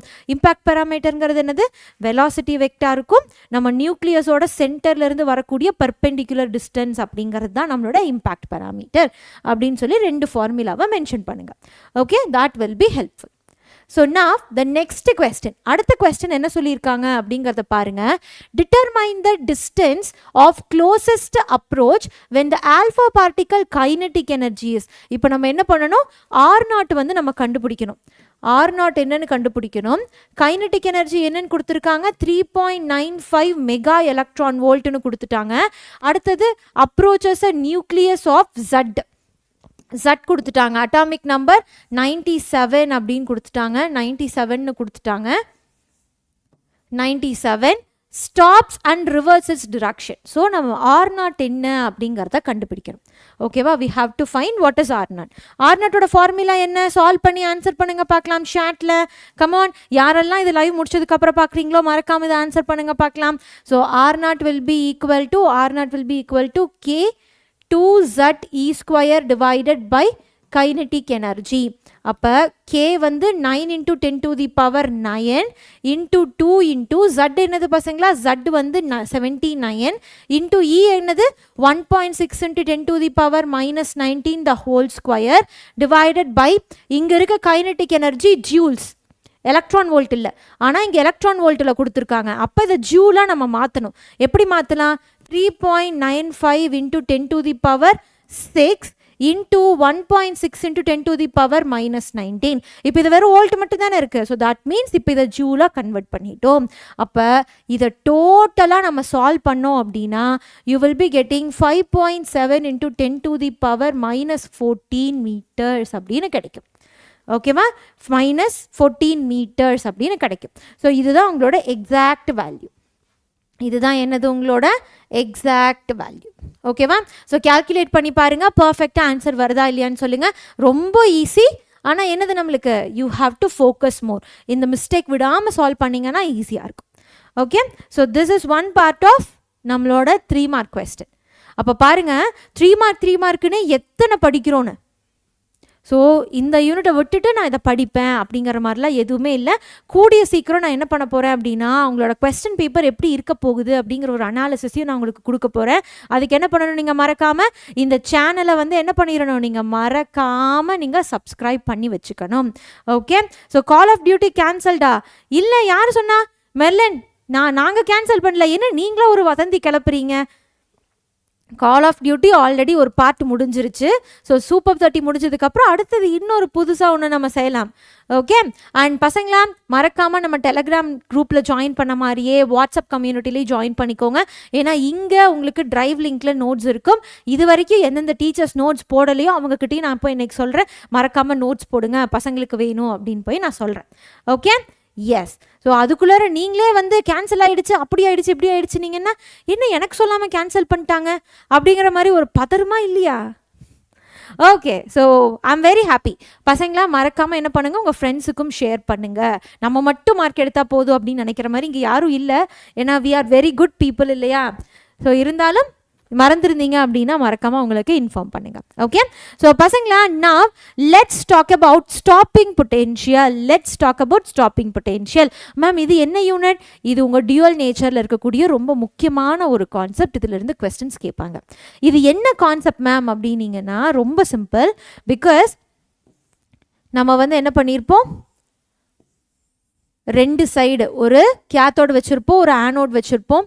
ரைட், ஸோ கேத்தோடு ஒன்று வச்சுருப்போம், ஆனோடு ஒன்று வச்சுருப்போம். ஒன்று வந்து கலெக்டர், இன்னொன்று வந்து எமிட்டர். இதுதான் எமிட்டர் பிளேட், இதுதான் வந்து நம்மளோட கலெக்டர் பிளேட். ஓகேவா? நம்ம என்ன பண்ணுவோம், ஒரு லைட் ஒன்று அனுப்பிச்சு இதில் இருக்க எலக்ட்ரான்ஸை வந்து இரிட்டேட் பண்ணி இங்கிருந்து இங்கே எடுத்துகிட்டு போவோம். எலக்ட்ரான் ஃப்ளோ ஆச்சு அப்படின்னா ஆட்டோமேட்டிக்காக என்னன்னு சொல்லுவோம், கரண்ட் அப்படின்னு சொல்லுவோம். இந்த மாதிரி நம்ம லைட்டுனாலேயும் கரண்ட் உருவாக்க முடியும் அப்படிங்கிற மாதிரி நம்ம படிச்சுக்கிட்டு இருந்தோம். இதுதான் வந்து நம்ம என்ன சொல்லியிருப்போம், ஃபோட்டோ எலக்ட்ரிக் எமிஷன் அப்படின்னு சொல்லி படிச்சிருப்போம். இதை எயின்ஸ்டைன் வந்து கொஞ்சம் ரீவொர்க் பண்ணி நம்மளுக்கு ஒரு கான்செப்ட் கொடுத்தாரு. என்ன கான்செப்ட் கொடுத்தாரு, E is equal to work function plus kinetic energy அப்படின்னு ஒரு இது கொடுத்தார். E அப்படிங்கிறது என்னது பசங்களா, which is h into frequency that can also be written as c divided by lambda அப்படின்னு கொடுத்தார். ஓகே, அண்ட் ஒர்க் ஃபங்க்ஷன் அப்படிங்கிறது என்னது, மினிமம் வேல்யூ. அட்லீஸ்ட் இந்த வேல்யூவை விட அதிகமாக இருந்தால் தான் எலக்ட்ரான் கடுப்பாகி மேலே வரும் அப்படின்னு அர்த்தம். ஓகேவா, அட்லீஸ்ட் இந்த வேல்யூவாச்சும் இருக்கணும். இந்த வேல்யூவை விட எப்போ அதிகமாக போகுதோ அப்போ தான் எலக்ட்ரான் வந்து கடுப்பாகி நான் வர வெளியே, என்னால் இவங்கிட்ட இருக்க முடியாது அப்படின்னு எலக்ட்ரான் வந்து பிளேட்லேருந்து வெளியே குதிச்சிரும். ஓகேவா, அப்போ இதை நம்ம ஹெச் இன்டூ எஃப் நாட்னு சொல்லுவோம், இல்லாட்டி HT divided by lambda naught அப்படின்னு சொல்லுவோம். ஓகேவா, இதுக்கு பேர் தான் threshold frequency, threshold wavelength அப்படின்னு சொல்லுவாங்க. அண்ட் இதுக்கு பேர் தான் நம்மளோட த்ரெஷ்ஹோல்டு எனர்ஜி அப்படிங்குவாங்க, த்ரெஷ்ஹோல்டு எனர்ஜின்னு சொல்லுவாங்க. இதோட கம்ப்ளீட் யூனிட் நம்மக்கிட்ட அவைலபிளாக இருக்குது, போய் பாருங்கள். அண்ட் இதில் நம்ம என்ன பார்க்க போகிறோம் அப்படின்னா, சப்போஸ் ஸோ எல்லா ஃபார்முலாஸையும் ப்ராக்டிஸ் பண்ணுறதுக்கு வந்து ஒரு செஷன் போடுங்க மேம். கண்டிப்பாக ஸ்ரீநாத், நான் போடுறேன். சூப்பர் ஐடியா, நான் நோட் பண்ணி வச்சுக்கிறேன். கண்டிப்பாக வந்து ஒரு யூனிட்டில் இருக்க ஃபார்முலாஸ் எல்லாம் ரிவைஸ் பண்ணுற மாதிரி நான் உங்களுக்கு ஒரு செஷன் எடுக்கிறேன். Okay, very good, keep going. அப்போ இப்போ இங்கே என்ன நம்ம படிக்க போகிறோம் அப்படின்னு பார்த்தீங்கன்னா, எனக்கு இந்த எலக்ட்ரான் ஜம்ப் ஆகவே கூடாது. நான் என்ன தான் லைட்டு கொடுத்தாலும் அது ஜம்ப் ஆகக்கூடாது. என்ன தான் நான் எலக்ட்ரானை வந்து ஒரு பெரிய பாத்திரத்தில் போட்டு அடியில் நெருப்பு வச்சாலும் அது குதித்து வெளியே போகக்கூடாது. இதான் நம்ம கான்ஸ்டன்ட். அதுக்கு பேர் தான் ஸ்டாப்பிங் பொட்டென்ஷியல். அப்போ நான் என்ன பண்ணுறேன், ஃபஸ்ட்டு ஒரு ராஜதந்திரம் ஒன்று பண்ணுறேன். என்னென்னா, like charges ripple each other, unlike charges attract each other. அப்போ இந்த எலக்ட்ரான் இங்கே இருந்து இங்கே வரணும் அப்படின்னா அதுக்கு ஒரு மேக்ஸிமம் வெலாசிட்டி தேவையா? அப்போ அந்த எலக்ட்ரானுக்கு வந்து மேக்ஸிமம் வெலாசிட்டி தேவை. எப்போ மேக்ஸிமம் வெலாசிட்டி இருக்கோ அப்போ அந்த எலக்ட்ரானுக்கு எப்படி இருக்கும், கைனட்டிக் எனர்ஜியும் மேக்ஸிமமாக இருக்கும். என்ன இருக்கும் பசங்களா, அதுக்கு மேக்ஸிமம் கைனட்டிக் எனர்ஜியும் இருக்கும். அப்போ இந்த மேக்ஸிமம் கைனட்டிக் எனர்ஜிக்கு ஈக்குவலாக இதை அப்போஸ் பண்ணுற மாதிரி ஒரு பொட்டென்ஷியல் கொடுத்தேன் அப்படின்னா என்ன ஆகும், இதுவும் கேன்சல் ஆகிடுமா? இந்த மேக்ஸிமம் கைனட்டிக் எனர்ஜிக்கு ஈக்குவலாக ஆப்போசிட்டாக நான் என்ன பண்ணுறேன், ஒரு பொட்டென்ஷியல் கொடுக்குறேன். மேம் ஈக்குவலானா புரிஞ்சுது, ஆப்போசிட்னா என்னது மேம், நெகட்டிவ்ல எழுதுவீங்களா? அதெல்லாம் இல்லை. இப்போ இது வந்து நம்மளுக்கு என்ன பண்ணணும், ரிப்பல் பண்ணணும். பிகாஸ் இந்த எலக்ட்ரான் வேகமாக இங்கே போய் சேர்றதை தடுக்கணும். அப்போ நான் என்ன பண்ணுறேன், இங்கே பேட்டரியை வந்து கொஞ்சம் நான் சேஞ்ச் பண்ணுறேன். எப்படி இந்த பேட்டரியை சேஞ்ச் பண்ணுறேன் அப்படின்னு பாருங்கள். இதை பாசிட்டிவாகவும் இதை நெகட்டிவாகவும் மாற்றுறேன். அப்போ என்ன ஆகும், இங்கே இருக்க நெகட்டிவ் சார்ஜஸ்லாம் இங்கே வந்து இந்த பிளேட்டில் நெகட்டிவ் சார்ஜஸாக ஒட்டிக்குமா, இங்கே இருக்க பாசிட்டிவ் எல்லாம் இங்கே போய் ஒட்டிக்குமா? அப்போ ஆல்ரெடி இங்கே இருக்கிற எலக்ட்ரான் இங்கே என்ன பண்ணும், அன்லைக் சார்ஜஸ் ரெண்டும் வந்து அட்ராக்ட் ஆக ஆரம்பிச்சிரும். அப்போ எல்லா எலக்ட்ரான்ஸும் இந்த பக்கம் அட்ராக்ட் ஆக ஆரம்பிக்கும். அப்போ என்னதான் நான் வந்து இந்த இடத்துல வந்து லைட்டு கொடுத்தேன் அப்படின்னாலும், ஃபோட்டோ எஃபெக்ட் கொடுத்தேன் அப்படின்னாலும் நிறைய எலக்ட்ரான்ஸ் வெளியே வர போகிறதில்ல, கொஞ்சம் எலக்ட்ரான்ஸ் தான் வெளியே வரும். அந்த கொஞ்சம் எலக்ட்ரான்ஸ் வெளியே வர்றப்ப எப்படி வரும், எனக்கு மேக்ஸிமம் கைனட்டிக் எனர்ஜியில் வெளியே வரும். அப்போ நான் என்ன பண்ணுறேன், புத்திசாலித்தனமாக இந்த பிளேட்டை நான் நெகட்டிவாக மாற்றி வச்சுருக்கேன். இந்த பிளேட்டை என்ன பண்ணி வச்சுருக்கேன்னா நெகட்டிவாக மாற்றி வச்சுருக்கேன். அப்போ நெகட்டிவ் வெளியே வருது, இங்கே நெகட்டிவ். அப்போ அது வேகமாக ஓடி போய் டக்குன்னு பாதி தூரம் வர்றப்ப அதுக்கு தெரியுது, இங்கே நம்ம ஆளுக தான் உட்காந்துருக்காங்க, நம்ம ரிலேஷன்ஸ் உட்காந்துருக்காங்க அப்படின்னு நம்ம டக்குன்னு என்ன பண்ணுவோம், எவ்வளோ வேகமாக முன்னாடி போகிறோமோ அவ்வளோ வேகமாக ரிவர்ஸ் ஆயிடுவோம். ரைட், அப்போ அதே மேக்ஸிமம் வெலாசிட்டியில் திரும்ப போய் இந்த பிளேட்லேயே உட்காந்துக்கும். அங்கே போகலடா, அங்கே சொந்தக்காரங்களாம் இருக்காங்கடா, போனால் மார்க் கேட்பாங்கடா, நான் இங்கேயே உட்காந்துக்கிறேன் அப்படின்னா அது இங்கேயே உட்காந்துக்கும். இப்போ இந்த இடத்துல என்ன ஆகும், எனக்கு எலக்ட்ரான்ஸ் நகராது. அப்போ எலக்ட்ரான்ஸ் நகரலை அப்படின்னா கரண்ட் இருக்காது. ஸோ ஸ்டாப்பிங் அப்படின்னா என்னது, கரண்ட் இருக்கக்கூடாது, கரண்ட் ஜீரோ. அப்போ நான் இங்கே என்ன பண்ணியிருக்கேன், கைனட்டிக் எனர்ஜிக்கு ஈக்குவலாக ஆப்போசிட்டாக ஸ்டாப்பிங் பொட்டென்ஷியல் கொடுத்துருக்கேன். எலக்ட்ரானுக்கு ஸ்டாப்பிங் பொட்டென்ஷியல் கொடுத்துருக்கேன். V0 அப்படிங்கிறத ஸ்டாப்பிங் பொட்டென்ஷியல். புரிஞ்சுதா பசங்களா? சாட்டில் ஒரு யோ போடுங்க புரிஞ்சுது அப்படின்னா, லைக் பட்டனை ஸ்மாஷ் பண்ணுங்க பார்க்கலாம். அப்போ இதுதான் நம்மளோட கைனட்டிக் எனர்ஜி. அப்போ இதை எப்படி மேம் நான் மாற்றி எழுதுறது, ரொம்ப ஜுஜூபி பசங்களா, இதுதான் இங்கே இருக்குது. இவ்வளோ நேரம் நம்ம என்ன படித்தோமோ அது உங்களுக்கு இங்கே நான் வந்து நோட்ஸாக கொடுத்துருக்கேன். உட்காந்து நோட்ஸ் எடுத்து நம்ம டெலகிராமில் நோட்ஸ் இருக்கும், வாட்ஸ்அப்லேயும் நோட்ஸ் இருக்கும், எடுத்து போய் படிங்க. ஓகேவா? அப்போ கைனட்டிக் எனர்ஜி வந்து நான் என்ன பண்ணியிருக்கேன், ஈக்குவல் அண்ட் ஆப்போசிட்டாக பொட்டென்ஷியல் எனர்ஜி கொடுத்துருக்கேன். ஆப்போசிட்டுங்கிறது என்னது, இந்த இடத்துல நான் பேட்டரியை சேஞ்ச் பண்ணியிருக்கேன், அதுதான் ஆப்போசிட். ஏன்னா பேட்டரியை நான் மாற்றி போட்டேன்னா ஆப்போசிட் அப்படின்னு அர்த்தம், ரைட்? நம்ம படிச்சிருப்போம். ஸோ இப்போ நம்மளோட ஐன்ஸ்டீனோட ஃபார்முலா என்னது, E is equal to work function plus kinetic energy. அப்போ கைனட்டிக் எனர்ஜிக்கு பதிலாக இதை உள்ளே போடலாமா? அப்போ 5 + EV0 அப்படின்னு கிடைக்கும். ஓகே, அப்போ ஸ்டாப்பிங் பொட்டென்ஷியல் வேணும்னா இது இந்த பக்கம் எடுத்துகிட்டு போயிடலாமா? அப்போ E - 5 is equal to EV0 அப்படின்னு கிடைக்கும். இதுதான் stopping potential. Okay, for an electron, ஒரு stopping potential for a electron. Okay, இதில் E என்னது, H into nu, H into frequency minus இது என்னது, H into F0 அப்படின்னு கிடைக்கும். அப்போ வெறும் ஸ்டாப்பிங் பொட்டென்ஷியல் வேணும்னா இதை கீழே எடுத்துகிட்டு வந்துடலாமா? ஹெச்சை காமனாக எடுத்தோம்னா minus F0 divided by E is equal to V0 இப்படின்னு நம்ம எழுதலாம். அப்போ என்ன கொஸ்டின் கேட்குறாங்களோ அதுக்கேற்றப்பில் இந்த பக்கம் அந்த பக்கம்னு ஃபார்முலாவை நகர்த்தி கேட்குறத எழுதிருங்க. Okay, so this is your stopping potential. இதுக்கு பேர் தான் என்னது, நம்மளோட stopping potential. Okay, stopping potential என்ன ரொம்ப முக்கியம், ஈக்குவல் அண்ட் ஆப்போசிட், பேட்டரியை பொலாரிட்டியை மாற்றுறது, இதுதான் ரொம்ப முக்கியம்.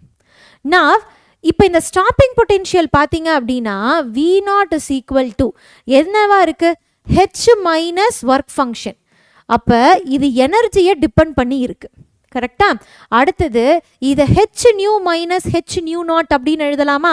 அப்போ எஃப் அப்படிங்கிறது என்னது, ஃப்ரீக்வன்சியை டிபெண்ட் பண்ணியிருக்கு. ஃப்ரீக்வன்சிக்கு பதிலாக C டிவைடட் பை லாம்டா அப்படின்னு எழுதலாமா? Lambda naught. அப்போ இது லாம்டாவையும் டிபெண்ட் பண்ணியிருக்கு. ஸோ நம்மளோட ஸ்டாப்பிங் பொட்டென்ஷியல் எதெல்லாம் டிபெண்ட் பண்ணியிருக்கு, ஃப்ரீக்வன்சி, வேவ் லென்த், எனர்ஜியை டிபெண்ட் பண்ணியிருக்கு. ஃப்ரீக்வன்சிக்கும் வேவ் லென்த்துக்கும் டைரக்ட்லி ப்ரொபோஷனலாக இருக்குது. ஐ மீன் ஃப்ரீக்வன்சிக்கும் எனர்ஜிக்கும் டைரக்ட்லி ப்ரொபோஷனலாக இருக்குது, வேவ் லென்த்துக்கு இன்வர்ஸ்லி ப்ரொபோஷனலாக இருக்குது. அண்ட் இந்த இடத்துல யார் வரல, நம்மளோட இன்டென்சிட்டி ஆஃப் லைட் வரல. அப்போ இன்டென்சிட்டி மாறுது, அப்போ என்னோட ஸ்டாப்பிங் பொட்டென்ஷியல் மாறுமா அப்படின்னு கேட்டால் மாறாது. ஓகேவா? ஸோ ஸ்டாப்பிங் பொட்டென்ஷியல் மாறாது. Okay ma'am, next year 12th ஸ்டார்டிங்கில் இருந்து ஹெல்ப் பண்ணுவீங்களா மேம்? Please ma'am. அதுக்கு தானே உள்ளே கால் வைக்கிறதுக்கு தான் லேட் ஆகிடுச்சு. இனி எப்படி அப்படியே விட்டுருவோம், இனி கம்ப்ளீட்டாக உங்களை நாங்கள் டேக் கேர் பண்ணிக்கிறோம். Okay, yes. ஸோ இன்டென்சிட்டி மாறுறப்ப என்ன பண்ணாது, நம்மளுக்கு ஸ்டாப்பிங் பொட்டென்ஷியல் அஃபெக்ட் ஆகாது. ஏன்னா இங்கே எங்கேயுமே வந்து நம்மளுக்கு என்ன இன்டென்சிட்டி வரவே கிடையாது. S, exactly Srinath. ஓகே, அப்போ இதுதான் நம்மளோட ஸ்டாப்பிங் பொட்டென்ஷியல். அப்போ இதோட கிராஃப் எப்படி இருக்குது அப்படின்னு பாருங்கள். நான் இன்டென்சிட்டியை கான்ஸ்டண்ட்டாக வச்சுக்கிறேன்.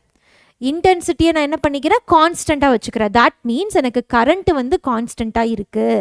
நான் எதை மட்டும்தான் சேஞ்ச் பண்ணுறேன் அப்படின்னா, எய்தர் நான் ஃப்ரீக்வன்சியை சேஞ்ச் பண்ணலாம், இல்லை கைனட்டிக் எனர்ஜியை சேஞ்ச் பண்ணலாம், இல்லாட்டி நான் வந்து ஸ்டாப்பிங் பொட்டென்ஷியலை சேஞ்ச் பண்ணலாம். ஓகேவா? இது ஏதாச்சும் ஒன்றில் நான் ஏதாவது ஒன்று சேஞ்ச் பண்ணுறேன் அப்படின்னா எனக்கு கரண்ட் வந்து சேச்சுரேட் ஆகிற இடம் ஒன்று. சின்ஸ் இந்த மூணுத்தில் ஏதோ ஒன்று சேஞ்ச் ஆனாலும், இந்த மூணுமே சேஞ்ச் ஆனாலும் எனக்கு ஆட்டோமேட்டிக்காக என்ன சேஞ்ச் ஆகிடும், ஸ்டாப்பிங் பொட்டென்ஷியல் சேஞ்ச் ஆகிடும். அப்போ இன்டென்சிட்டி சேமாக இருந்து இந்த மூணுத்தில் ஏதோ ஒன்று சேஞ்ச் பண்ணாலும் நம்மளுக்கு ஸ்டாப்பிங் பொட்டென்ஷியல் சேஞ்ச் ஆகும். ஒருவேளை நான் வந்து இதெல்லாம் கான்ஸ்டண்ட்டாக வச்சுக்கிறேன், வெறும் இன்டென்சிட்டியை மட்டும் நான் மாற்றுறேன் அப்படின்னா அப்போ என்ன நடக்கும், எனக்கு ஒரே ஒரு ஸ்டாப்பிங் பொட்டென்ஷியல் தான் இருக்கும். ஆனால் என்னோட சேச்சுரேஷன் பாயிண்ட் வந்து டிஃப்ரெண்ட்டாக இருக்கும். ஏன்னா நான் இன்டென்சிட்டி மாற்றுறேன், அப்போ கரண்ட்டு மாறும். இன்டென்சிட்டி மாற்றலைன்னா கரண்ட் மாறாது. Okay, so this is your major thing, மறந்துடாதீங்க. அண்ட் மோஸ்ட் இம்பார்ட்டன்ட்லி இது எல்லாம் நடக்கணும் அப்படின்னா நம்ம ஃப்ரீக்வன்சி எப்படி இருக்கணும், ஒரு மினிமம் ஃப்ரீக்வன்சியை விட அதிகமாக இருக்கணும். புரிஞ்சுதா? அதாவது ஒர்க் ஃபங்க்ஷனை விட நம்ம கொடுக்கக்கூடிய எனர்ஜி அதிகமாக இருந்தால் மட்டும்தான் இதெல்லாம் நடக்கும். த்ரெஷ்ஹோல்டு ஃப்ரீக்வன்சிக்கு அப்புறம் தான் இதெல்லாம் என்னது, நம்மளோட த்ரெஷ்ஹோல்டு ஃப்ரீக்வன்சி. அதுக்கப்புறம் தான் இந்த ஸ்டாப்பிங் பொட்டென்ஷியல் இதை பற்றியெல்லாம் நம்ம பேச வர முடியும். ஏன்னா த்ரெஷ்ஹோல்டை விட கம்மியாக கொடுத்தோம் அப்படின்னா எலக்ட்ரான்ஸ் எல்லாம் வெளியே வராது, சும்மா தூங்கும், அவ்வளோதான். நீ பாட்டுக்கு ஓரமாக கொசு கடிக்கிற மாதிரி தான் இருக்கும் பிளேட்டில். ஆனால் எப்போ த்ரெஷ்ஹோல்டை விட அதிகமாக இருக்கோ அப்போ தான் பெரிய ஊசி எடுத்து குத்துற மாதிரி இருக்கும். Okay, so Shabana, ma'am, my physics scores are not enough to the level. I'm afraid about my board exam. What should we do? Okay, இந்த இடத்துல கவனிச்சுக்கோங்க ஷபானா.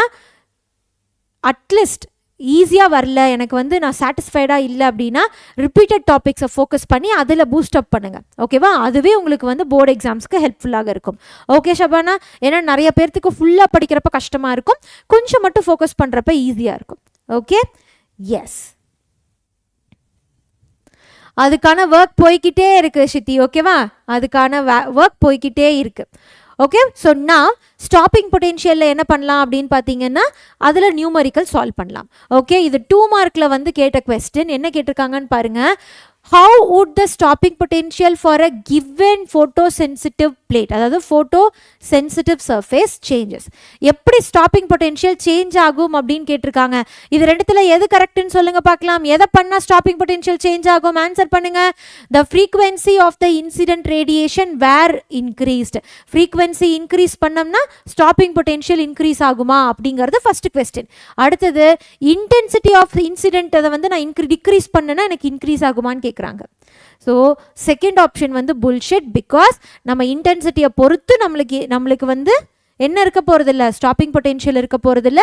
ஃப்ரீக்வன்சியை நான் இன்க்ரீஸ் பண்ணேன் அப்படின்னா ஆட்டோமேட்டிக்காக ஸ்டாப்பிங் பொட்டென்ஷியலும் இன்க்ரீஸ் ஆகும். Right? Because both are directly proportional அப்படிங்கிறத அழகாக நீங்கள் ஃபார்முலா எழுதி எக்ஸ்பிளைன் பண்ணிங்கன்னாவே உங்களுக்கு 2 மார்க் கொடுத்துருவாங்க. ஓகேவா? ரெண்டுமே என்ன பண்ணிடுவாங்க? கொடுத்துருவாங்க. Okay, yes. ஸோ நான் த நெக்ஸ்ட் கொஸ்டின் பசங்களா இதே மாதிரி மாடல் கொஸ்டின் நீட்லேயுமே கேட்குறாங்க. இங்கே 1 மார்க்கில் கேட்குறாங்க. நீட்டில் 4 மார்க் கொஸ்டின். ஆனால் உங்களோட சிபிஎஸ்சி போர்டில் இது ஒரே 1 மார்க் கொஸ்டின். என்ன கேட்டிருக்காங்கன்னு பாருங்கள். ஒரு கிராஃப் கொடுத்துருக்காங்க. V0க்கும் 1/λ ஒரு கிராஃப் கொடுத்துட்டு என்ன கேட்டிருக்காங்கன்னா இதோட ஸ்லோப் என்ன அப்படின்னு கேட்டிருக்காங்க. இதோட ஸ்லோப் tan θ என்ன அப்படின்னு கேட்டிருக்காங்க. ரொம்ப ஈஸி. இது வந்து ஒரு ஸ்ட்ரெயிட் லைன் தானே, இது வந்து ஒரு ஸ்ட்ரைட் லைன். அப்போ ஸ்ட்ரைட் லைன் அப்படின்னா y is equal to mx plus c அப்படிங்கிறத ஆன்சராக இருக்கணும். எக்ஸ் ஆக்சிஸில் என்ன இருக்குது? 1/λ இருக்குது. ஒய்யில் v இருக்குது. ஐ மீன் நம்மளோட ஸ்டாப்பிங் பொட்டென்ஷியல். அப்போ நம்மளுக்கு நல்லா தெரியும் E is equal to 5 plus kinetic எனர்ஜிக்கு பதிலாக நான் ஸ்டாப்பிங் பொட்டென்ஷியல்னு எழுதுறேன். ஓகேவா? இப்போ நான் என்ன பண்ணுறேன், இதை இந்த பக்கம் எடுத்துகிட்டு வந்துக்கிறேன். E minus 5 is equal to EV0 அப்படின்னு எழுதுறேன். ஈங்கிறது என்னது? H into frequency. ஃப்ரீக்வன்சியில் இங்கே என்ன கேட்டிருக்காங்க? லாம்டா கேட்டிருக்காங்க. அப்போ இந்த இடத்துல என்ன எழுதலாம்? HC டிவைடட் பை லாம்டா அப்படின்னு எழுதலாம். Minus HC divided by lambda naught is equal to EV அப்படின்னு எழுதணும். ஒய் ஆக்சிஸில் என்ன இருக்குது? வெறும் E0 V0 மட்டும்தான் இருக்கணும். அப்போ ஈயை இந்த பக்கம் எடுத்துகிட்டு வந்துடலாமா? அப்போ என்ன நடக்கும்னு பாருங்க. V0 is equal to HC divided by lambda into E minus HC divided by lambda naught into E. formula என்னது? formula வந்து என்னது? x axis வந்து 1/λ. அப்போ இது 1/λவை பிரித்து எழுதினோம்னா HC divided by E minus HC divided by lambda naught E. lambda naught அப்படிங்கிறது என்னது? இதுதான் வந்து நம்மளோட 1/λ naught. ஓகே, அப்போ இந்த இடத்துல இது வந்து x axis அப்படின்னா இது என்னது பசங்களா? நம்மளோட ஸ்லோப் வேல்யூ. அப்போ m is equal to HC divided by E அப்படின்னு அர்த்தம். So the correct option is option C. Okay, so make a session on 11th waves ma'am. வந்துகிட்டே இருக்கு. coming weekly it will be releasing. okay, so வந்துகிட்டே இருக்கு Sujan. done. so C is the perfect answer. இந்த மாதிரி answer வந்து உங்களுக்கு என்ன பண்றாங்க? நீட்லியுமே கேட்குறாங்க. so C is your perfect answer. so now the next question for stopping potential is stopping potential does not depends on which of the following: frequency, wavelength, intensity. இன்டென்சிட்டியை பொறுத்து தான் அது இருக்காது. அப்போ இதுக்குமே சி தான் ஆன்சர். இதுக்குமே என்னதான் ஆன்சர் பசங்களா? சி தான் answer. Okay, this is also see மட்டும் தான் ஆன்சர். Okay, S. யாரெல்லாம் இன்னும் சேனலை சப்ஸ்கிரைப் பண்ணலையோ சப்ஸ்கிரைப் பண்ணிடுங்க. யார் இன்னும் வந்து உங்களோட அட்டனன்ஸை மார்க் பண்ணலையோ லைக் பட்டனை ஸ்மாஷ் பண்ணி அட்டனன்ஸை மார்க் பண்ணிடுங்க. அப்போ தான் சூப்பர் 30யோட எபிசோட் 3 கிடைக்கும். Okay, so now cells in series and in parallel. So the last topic of super 30 next 5. ஓகேவா? ஸோ 9 டாபிக்ஸ் பார்த்துட்டோம். இன்னொரு ஒரே ஒரு டாபிக் மட்டும்தான் இன்னைக்கு கிளாஸுக்கு பேலன்ஸ் இருக்கு. மேக்ஸிமம் இன்னொரு 15 மினிட்ஸ்ல முடிச்சிடலாம். Okay, Anirudh love from Kerala ma'am, attendance marked ma'am. Okay Srinath, hi, love you lords Anirudh and everyone. பசங்களா, ஸோ ஸ்டார்ட் பண்ணிடலாம். கவனிச்சுக்கோங்க. So cells in series and parallel. ஓகேவா? Cells in series and parallel. அப்போ கவனிச்சுக்கோங்க, ஒரு செல் இருக்கு அப்படின்னா என்ன அர்த்தம்? ஒரு செல் இருக்கு அப்படின்னா இது வந்து என்ன ஆகும் நம்மளுக்கு? இங்கே VA, இது வந்து அப்போ இந்த இடத்துல என்ன இருக்கு? VA தான் இருக்கும். அதிலிருந்து இது வந்து நெகட்டிவ் டெர்மினல். அப்போ என்ன ஆகும்? இந்த இடத்துல வந்து ஒரு EMF வந்து மைனஸ் ஆகும். கரெக்ட்? ஸோ இதை வந்து நீங்கள் இவ்வளோ ஹார்டாக ஞாபகம் வச்சுக்க வேண்டியதில்லை. நான் சிம்பிளாக சொல்கிறேன் பாருங்க. ஒரு செல் அப்படின்னா அதுக்கு ஒரு இன்டர்னல் ரெசிஸ்டன்ஸ் இருக்கும். ஓகே, இதை இப்படியும் மென்ஷன் பண்ணலாம், இல்லாட்டி இப்படியும் மென்ஷன் பண்ணலாம். நீங்கள் நோ வரிஸ், எப்படி வேணால் மென்ஷன் பண்ணலாம். அப்போ இது இப்படி இருக்குமா? ஏன்னா இது குட்டி இடம். கரெக்ட்? இது வந்து பாசிட்டிவ் சைட். அப்போ என்ன ஆகும் அப்படின்னா ரெசிஸ்டன்ஸ் அப்படின்னா இதில் ஒரு வோல்டேஜ் ட்ராப் நடக்குமா? இந்த வோல்டேஜ் ட்ராப்பை தான் நம்ம என்னன்னு சொல்கிறோம்? IR அப்படின்னு சொல்கிறோம். ஓகே, இது செல் அப்படிங்கறனால இதை இன்டர்னல் ரெசிஸ்டன்ஸ்னு சொல்கிறோம். அப்போ இதை நம்ம வந்து I இன்டூ ஸ்மால் r அப்படின்னு சொல்கிறோம். இதை வந்து VAன்னு வச்சுக்கலாம், இதை VBன்னு வச்சுக்கலாம். ஓகேவா? VA VBன்னு வச்சுக்கலாம். அப்போ என்ன ஆகும் நம்மளுக்கு? VA இங்கேயும் VA பொட்டென்ஷியல் தான் இருக்கும். VA பொட்டென்ஷியல் என்ன ஆகுது நம்மளுக்கு? இந்த இடத்துல ஒரு குட்டி ட்ராப் நடக்குது. அந்த குட்டி ட்ராப்பை தான் வந்து நம்ம என்ன பண்ணுறோம்? இந்த இடத்துல EIR அப்படின்னு சொல்லி மென்ஷன் பண்ணுறோம். இதுதான் என்ன பண்ணுறோம்? நம்ம IR அப்படின்னு மென்ஷன் பண்ணுறோம். ட்ராப் ஆனதுக்கப்புறம் இங்கே ஒரு புது பொட்டென்ஷியல் இருக்குது. இங்கே நம்மளுக்கு என்ன இருக்குது பசங்களா? ஒரு பொது பொட்டென்ஷியல் இருக்குது. அந்த பொட்டென்ஷியல் தான் நம்மளோட VB. அதுதான் நம்மளோட VB. அப்போ இதிலிருந்து இதுக்கு பொட்டென்ஷியல் ட்ராப் ஆகுது இல்லையா? இந்த பொட்டென்ஷியல் ட்ராப் ஆகிறத தான் நம்ம E அப்படின்னு சொல்கிறோம். So VA minus E minus IR is equal to VB அப்படின்னு கிடைக்கும். மேம், எனக்கு இதோட கம்ப்ளீட் டீட்டெயில் வேணும், செல்ஸ் எனக்கு ரொம்ப பெரிய பிரச்சனையாக இருக்குது அப்படின்னு நினைக்கிறவங்க கரண்ட் எலக்ட்ரிசிட்டி யூனிட்டை பாருங்கள். ரொம்ப தெளிவாக கிளியர் கட்டாக இதில் நான் எக்ஸ்பிளைன் பண்ணியிருக்கேன். ஓகேவா? அப்போ இங்கே என்ன நடக்கும் நம்மளுக்கு? VA minus VB is equal to E plus IR அப்படின்னு ஒரு கண்டிஷன் கிடைக்கும். இது என்ன கண்டிஷன் அப்படின்னு சொல்லி பார்த்தீங்க அப்படின்னா இது வந்து charging condition of a battery. Charging கண்டிஷன்னா என்ன ஆகும்? கரண்ட்டு பேட்ரிக்குள்ளார போகும். கரண்ட் என்ன பண்ணும்? பேட்டரிக்குள்ளார போகும். பேட்டரி வந்து சார்ஜ் போட்டிருக்கோம் அப்படின்னு அர்த்தம். டிஸ்சார்ஜிங் கண்டிஷன் அப்படின்னா என்ன ஆகும்? டிஸ்சார்ஜிங் கண்டிஷன் அப்படின்னா கரண்ட் பேட்டரியிலிருந்து வெளியே வரும். கரண்ட் பேட்டரியிலிருந்து வெளியே வரும். அப்போ del V is equal to E minus IR அப்படின்னு கிடைக்கும். E மைனஸ் IR, இந்த R வந்து இன்டர்னல் ரெசிஸ்டன்ஸ், E அப்படிங்கிறது EMF ஆஃப் அ செல் அப்படின்னு அர்த்தம். Okay, hi Mohammed, hi Sheikh, hi Mohammed, hi. கண்டிப்பாக பண்ணுறேன். ஸோ நீங்கள் என்ன பண்ணுறீங்கன்னா இங்கே நடக்கிறத ஃபோக்கஸ் பண்ணி இதில் இருக்க கொஸ்டின் சால்வ் பண்ணுறதை விட்டுட்டு எல்லாத்தையுமே கேட்குறீங்க பசங்களா. அதில் இது மறந்துடுறீங்க. ஓகே, டைமை ரொம்ப இம்பார்ட்டண்ட்டாக யூஸ் பண்ணுங்கள். Okay, I will do. So நான் let's talk about the series of a cell. Series of a cell அப்படிங்கிறது எப்படி இருக்கும்? எதர் பேரலலாக நம்ம கனெக்ட் பண்ணலாம், இல்லாட்டி நம்ம என்ன பண்ணிடலாம்? நம்ம வந்து சீரீஸாக கனெக்ட் பண்ணலாம். ரைட்? அப்போ செல்லை நான் சீரீஸாக கனெக்ட் பண்ணியிருக்கேன் அப்படின்னா நம்ம எப்படி என்ன பண்ணுவோம்? நிறையா இருந்துச்சு அப்படின்னா அதுக்கு ஒரு ஈக்விவேலண்ட் எடுப்போம். ரைட்? அது எல்லாம் இருந்துச்சுன்னா என்ன பண்ணுவோம்? நம்ம ஒரு ஈக்விவேலண்ட் எடுப்போம். அப்போ அந்த ஈக்விவேலண்ட் எப்படி எடுப்போம்? இது சீரீஸில் தானே இருக்குது. இதில் நீங்கள் என்ன பண்ணணும் அப்படின்னா பொலாரிட்டியை செக் பண்ணணும் பசங்களா. பொலாரிட்டியை செக் பண்ணணும். ஓகேவா? ஸோ இது E1 R1, E2 R2, இது E3 R3. ஓகேவா? இங்கே பொலாரிட்டி எல்லாம் எப்படி இருக்கு? சேம் டு சேமாக இருக்கு. அப்போ E equivalent will be equal to E1 plus E2 plus E3 அப்படின்னு போய்கிட்டே இருக்கும். R ஈக்விவேலண்ட் எப்படி இருக்கும் நம்மளுக்கு? R1 plus R2 plus R3. Okay, இங்கே பொலாரிட்டி சேஞ்ச் ஆச்சு அப்படின்னா அது எங்கே தான் ரிஃப்ளெக்ட் ஆகும்? நம்மளுக்கு EMFல தான் ரிஃப்ளெக்ட் ஆகுமே தவிர வேற எங்கே ரிஃப்ளெக்ட் ஆகாது? நம்மளோட இன்டர்னல் ரெசிஸ்டன்ஸில் ரிஃப்ளெக்ட் ஆகாது. என்ன ஆகாது? நம்மளுக்கு இன்டர்னல் ரெசிஸ்டன்ஸில் ரிஃப்ளெக்ட் ஆகாது அப்படின்னு அர்த்தம். ஓகே, இன்டர்னல் ரெசிஸ்டன்ஸில் ரிஃப்ளெக்ட் ஆகாது. ஃபார் எக்ஸாம்பிள் இப்படி இருக்குன்னு வச்சுக்கோங்க. ஓகே, இப்படி இருக்கு. ஸோ இது E1 R1, E2 R2, இது E3 R3. ஓகேவா? அப்போ இ ஈக்குவிவலண்ட் என்ன பண்ணுவோம், இதுவும் சேம் டு சேமாக இருக்குது. அப்போ இது ரெண்டும் நம்ம E1 + E3ன்னு எழுதுவோம். இது எப்படி இருக்குது, ஆப்போசிட் பொலாரிட்டியில் இருக்குது, நெகட்டிவில் இருக்குது. அப்போ -E2 அப்படின்னு எழுதுவோம். என்னதான் இங்கே பொலாரிட்டி சேஞ்ச் ஆனாலும் யாருக்கு கவலை இல்லை, நம்மளோட இன்டர்னல் ரெசிஸ்டன்ஸுக்கு கவலை இல்லை. யார் வேணால் அடிச்சுக்கோங்க, நான் இப்படி தான் இருப்பேன்னு அது ஜாலியாக இருந்துடும். ஓகே, யார் வேணால் அடிச்சுக்கோங்க அப்படிங்கிற மாதிரி இது ஜாலியாக இருக்கும். ஓகே, அப்போ இது வந்து சீரீஸ் கனெக்ஷனுக்கு. இங்கே இருக்க பாருங்கள் சீரீஸ் கனெக்ஷனோட ஃபார்முலா. இதுதான் நம்மளோட சீரீஸ் கனெக்ஷனோட ஃபார்முலா. இதெல்லாம் எப்போ அப்படின்னா சார்ஜிங் அப்படிங்கிறப்ப எப்படி எழுதுவோம், சார்ஜிங் அப்படிங்கிறது என்னது, பாசிட்டிவ் டெர்மினல்ல இருந்து கரண்ட் வெளியே போகும். அப்போ இந்த ரெண்டு இடத்துக்கு நடுவில் இருக்கக்கூடிய potential, change in potential difference கேட்குறாங்க அப்படின்னா அது என்னது, நம்மளுக்கு E equivalent minus I into R equivalent, small R, R ஈக்குவிவலண்ட்னு எழுதணும். ஒருவேளை இது வந்து சார்ஜிங்க்கு கேட்டாங்கன்னா நம்மளுக்கு எப்படி இருக்கும், சார்ஜிங்க்கு கேட்டாங்க அப்படின்னா EQ மைன் + I இன்டூ ஆர் ஈக்குவிவலண்ட் அப்படின்னு கிடைக்கும்.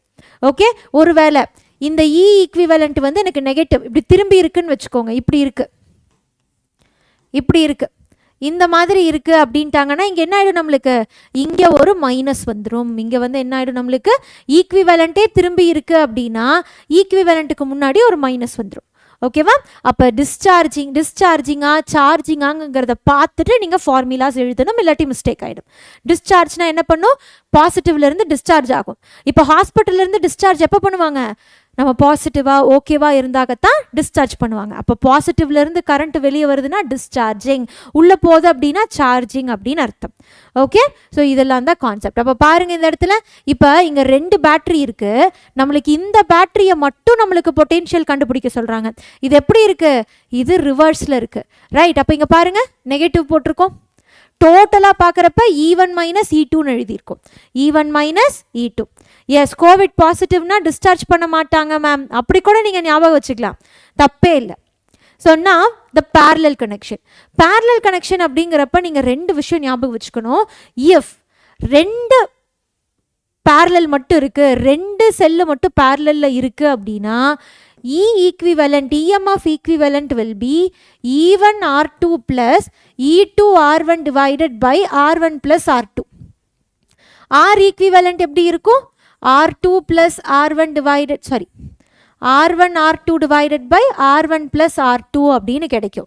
ஒருவேளை மோர் தென் 2 இருக்குது, அதிகமாக இருக்குது மேம் எனக்கு பேரலல் சர்க்கியூட்டில் அப்படின்னீங்கன்னா அப்போ ஆட்டோமேட்டிக்காக என்ன பண்ணணும்னா இந்த ஃபார்முலா யூஸ் பண்ணிக்கோங்க. இது உங்களுக்கு ஈஸியாக இருக்கும். Which is E equivalent is equal to divided by R equivalent will be E1 divided by R1 plus E2 divided by R2 plus அப்படியே போய்கிட்டே இருக்கும் En divided by Rn வரைக்கும். இதில் E equivalent மட்டும் வேணும்னா என்ன பண்ணணும், E1 divided by R1 plus E2 divided by R2 plus அப்படியே போய்கிட்டே இருக்கும். En divided by Rn whole divided by R equivalent எழுதுவோம். இது எப்போ நிறைய ரெசிஸ்டன்ஸ் நிறைய செல்ஸ் இருந்துச்சு அப்படின்னா இந்த மாதிரி கண்டுபிடிச்சிக்கோங்க. இது ரெண்டுத்துலேயுமே என்ன மாறாது, நம்மளோட R equivalent மாறாது. மேம் அப்போ இதில் பொலாரிட்டி மாறிடுச்சுன்னா எந்த செல்லோட பொலாரிட்டி மாறி இருக்கோ அதுக்கு மைனஸ் போட்டுக்கோங்க. சிம்பிள். எந்த செல்லோட பொலாரிட்டி மாறி இருக்கோ அதுக்கு மைனஸ் போட்டுக்கோங்க. ரொம்ப சிம்பிள், ரொம்ப ரொம்ப ரொம்ப சிம்பிள். ஓகே, எஸ், பவிஷ்னா பவி, சூப்பர். ஓகே ஓகே பசங்களா, ஓகே. ஸோ நான் இதெல்லாம் தான் இவ்வளோ நேரம் நம்ம டிஸ்கஸ் பண்ணது. ஓகே, 2 செல் அப்படிங்கிறப்ப பரவாயில்ல, 2 செல்லை விட அதிகமாக போயிடுச்சு அப்படின்னா இந்த ஃபார்முலா யூஸ் பண்ணிக்கோங்க, அப்போ தான் ஈஸியாக இருக்கும். Okay, so now let's go for numerical discussion போலாமா? அப்ப நியூமரிக்கல் டிஸ்கஷன் பாருங்க என்ன சொல்லியிருக்காங்க அப்படின்னு. 2 cells EMF E1 and E2 எடுத்து சால்வ் பண்ண ஸ்டார்ட் பண்ணுங்க பார்க்கலாம். E1 and E2 are and internal resistance R1 and R2 are connected in parallel. அப்ப 2 செல் வந்து parallelல கனெக்ட் பண்ணியிருக்காங்க. 2 செல் வந்து parallelல கனெக்ட் பண்ணியிருக்காங்க. இது R1 E1, இது R2 E2. சின்ஸ் அவங்க பொலாரிட்டியை பற்றி எதுவுமே மென்ஷன் பண்ணாதனால நம்ம இப்படி ஞாபகம் வச்சுக்கலாம், சேம் பொலாரிட்டியில் வச்சுக்கலாம். ஓகேவா? With their terminals of the same polarity is connected together. Obtain the expression for equivalent EMF. Ma'am இப்போ தான் சொல்லி கொடுத்தாங்க. EMF ஈக்குவிவலண்ட் வந்து ஃபார்முலா என்னது, கொஞ்ச நேரத்துக்கு முன்னாடி தான் மேம் சொன்னீங்க. 2 மட்டும் இருந்துச்சுன்னா E1 R2 plus E2 R1 divided by R1 plus R2. ஆனால் obtain the expression னு சொல்லியிருக்காங்க. that means இதை நீங்கள் derive பண்ணணும் அப்படின்னு அர்த்தம். அப்போ எப்படி derive பண்ணலாம்? ரொம்ப சிம்பிள். நான் சொல்கிறது ஞாபகம் வச்சுக்கோங்க. இது வந்து parallel பசங்களா. அப்போ உள்ளுக்குள்ளார ஒரு கரண்ட் வருமா? parallel என்ன ஆகும்? இது I1 இது I2 அப்படின்னு பிரியும். கரெக்ட்? அப்போ total current is equal to I1 plus I2 அப்படின்னு எழுதலாம். இப்போ நெக்ஸ்ட் என்ன பண்ணுறோம்? இதுக்கு பொட்டென்ஷியல் ஈக்குவேஷன் எழுதுகிறோம். இதுக்கு வந்து என்ன பண்ணுறோம்? நம்ம பொட்டென்ஷியல் ஈக்குவேஷன் எழுதுகிறோம். இதுக்கு என்ன பண்ணுறோம்? நம்ம பொட்டென்ஷியல் ஈக்குவேஷன் எழுதுகிறோம். ஓகேவா? பொட்டென்ஷியல் ஈக்குவேஷன் எழுதுகிறோம். So what we can do is let us consider இது டிஸ்சார்ஜிங்கில் இருக்குது அப்படின்னு வச்சுக்கலாம். இது என்ன பண்ணுது? நம்மளுக்கு டிஸ்சார்ஜிங்கில் இருக்குது அப்படின்னு வச்சுக்கலாம். இது வந்து டிஸ்சார்ஜிங்கில் இருக்குது அப்படின்னா என்ன அர்த்தம்? கரண்ட்டு வெளியே போய்கிட்டு இருக்கு. ஏன்னா அவங்க எதுவுமே கொடுக்கல. அப்போ இதிலிருந்து ஒரு கரண்ட்டு, இதிலிருந்து ஒரு கரண்ட் I2, இந்த மாதிரி நம்மளுக்கு டிஸ்சார்ஜிங்கில் இருக்குது அப்படின்னு வச்சுக்கலாம். ஓகேவா? இதான் டோட்டல் கரண்ட் டிஸ்சார்ஜிங்கில் இருக்குது. டிஸ்சார்ஜிங்கில் இருந்தோம்னா என்ன ஆகும்? Formula V is equal to E1 minus I1 into R1 அப்படின்னு கிடைக்குமா? ரைட்? இது வந்து நம்மளோட இன்டர்னல் ரெசிஸ்டன்ஸ். ஸோ ஸ்மால் R1ன்னு போட்டுக்கலாம். அடுத்தது எனக்கு I1 வேணும்னா என்ன ஆகும்? I1 வேணும் அப்படின்னா E1 minus V divided by R1 அப்படின்னு கிடச்சிருக்கோம். கரெக்ட்? இதுவே I2 வேணும் அப்படின்னா என்ன பண்ணணும்? E2 minus V divided by R2. ஏன் மேம் V அப்படியே போட்டிருக்கீங்க? பிகாஸ் இதெல்லாம் என்னது நம்மளுக்கு? இதெல்லாம் நம்மளுக்கு வந்து parallel circuit. அப்போ இந்த இடத்துல வோல்டேஜ் எப்படி இருக்கும்? கான்ஸ்டண்ட்டாக இருக்கும். அதனால தான் V. ஓகே மேம், 1 மார்க் டக்குன்னு போடலாம், டெரிவேஷன்னா வாய்ப்பு இல்லை. இங்கே பாருங்க, 3 மார்க் கொஸ்டின். 1 மார்க் இல்லை, 3 மார்க் கொஸ்டின். ஸ்ரீநாத் கரெக்டாக போட பாருங்க. It is 3 mark question. ஓகேவா? இது 3 மார்க் கொஸ்டின். இப்போ I1 I2 தெரிஞ்சிருச்சா? I1 I2 என்ன பண்ணணும்? நம்ம ஆட் பண்ணணும். So total current is equal to E1 minus V divided by R1 plus E2 minus V divided by R2. இப்போ என்ன பண்ணிடலாம்? அடுத்தது ரெசிப்ரோக்கல் பண்ணிடலாமா? இது மேலே மேலே வந்து நம்ம என்ன பண்ணிடலாம்? டிவைட் பண்ணிடலாமா? அப்போ R2 E1 minus R2 V ஓகேவா? ப்ளஸ் R1 E2 அடுத்தது minus R1 V whole divided by R1 R2 அப்படின்னு கிடைக்கும். Whole divided by R1 R2. இந்த R1 R2 வந்து நான் லெஃப்ட் ஹேண்ட் சைடு எடுத்துகிட்டு வந்துடலாமா? அப்போ என்ன ஆகும் பசங்களா? இதை நான் பழிச்சிடுறேன், இங்கே எழுதுறேன். ஓகே, அப்போ I into R1 R2 is equal to இங்கே என்ன இருக்குது நம்மளுக்கு? E1 R2 minus V into R2 plus E2 R1 minus V into R1 அப்படின்னு இருக்கும். நான் V எல்லாம் குரூப் பண்ணி எழுதுறேன். I R1 R2 இங்கே என்ன ஆகும் நம்மளுக்கு?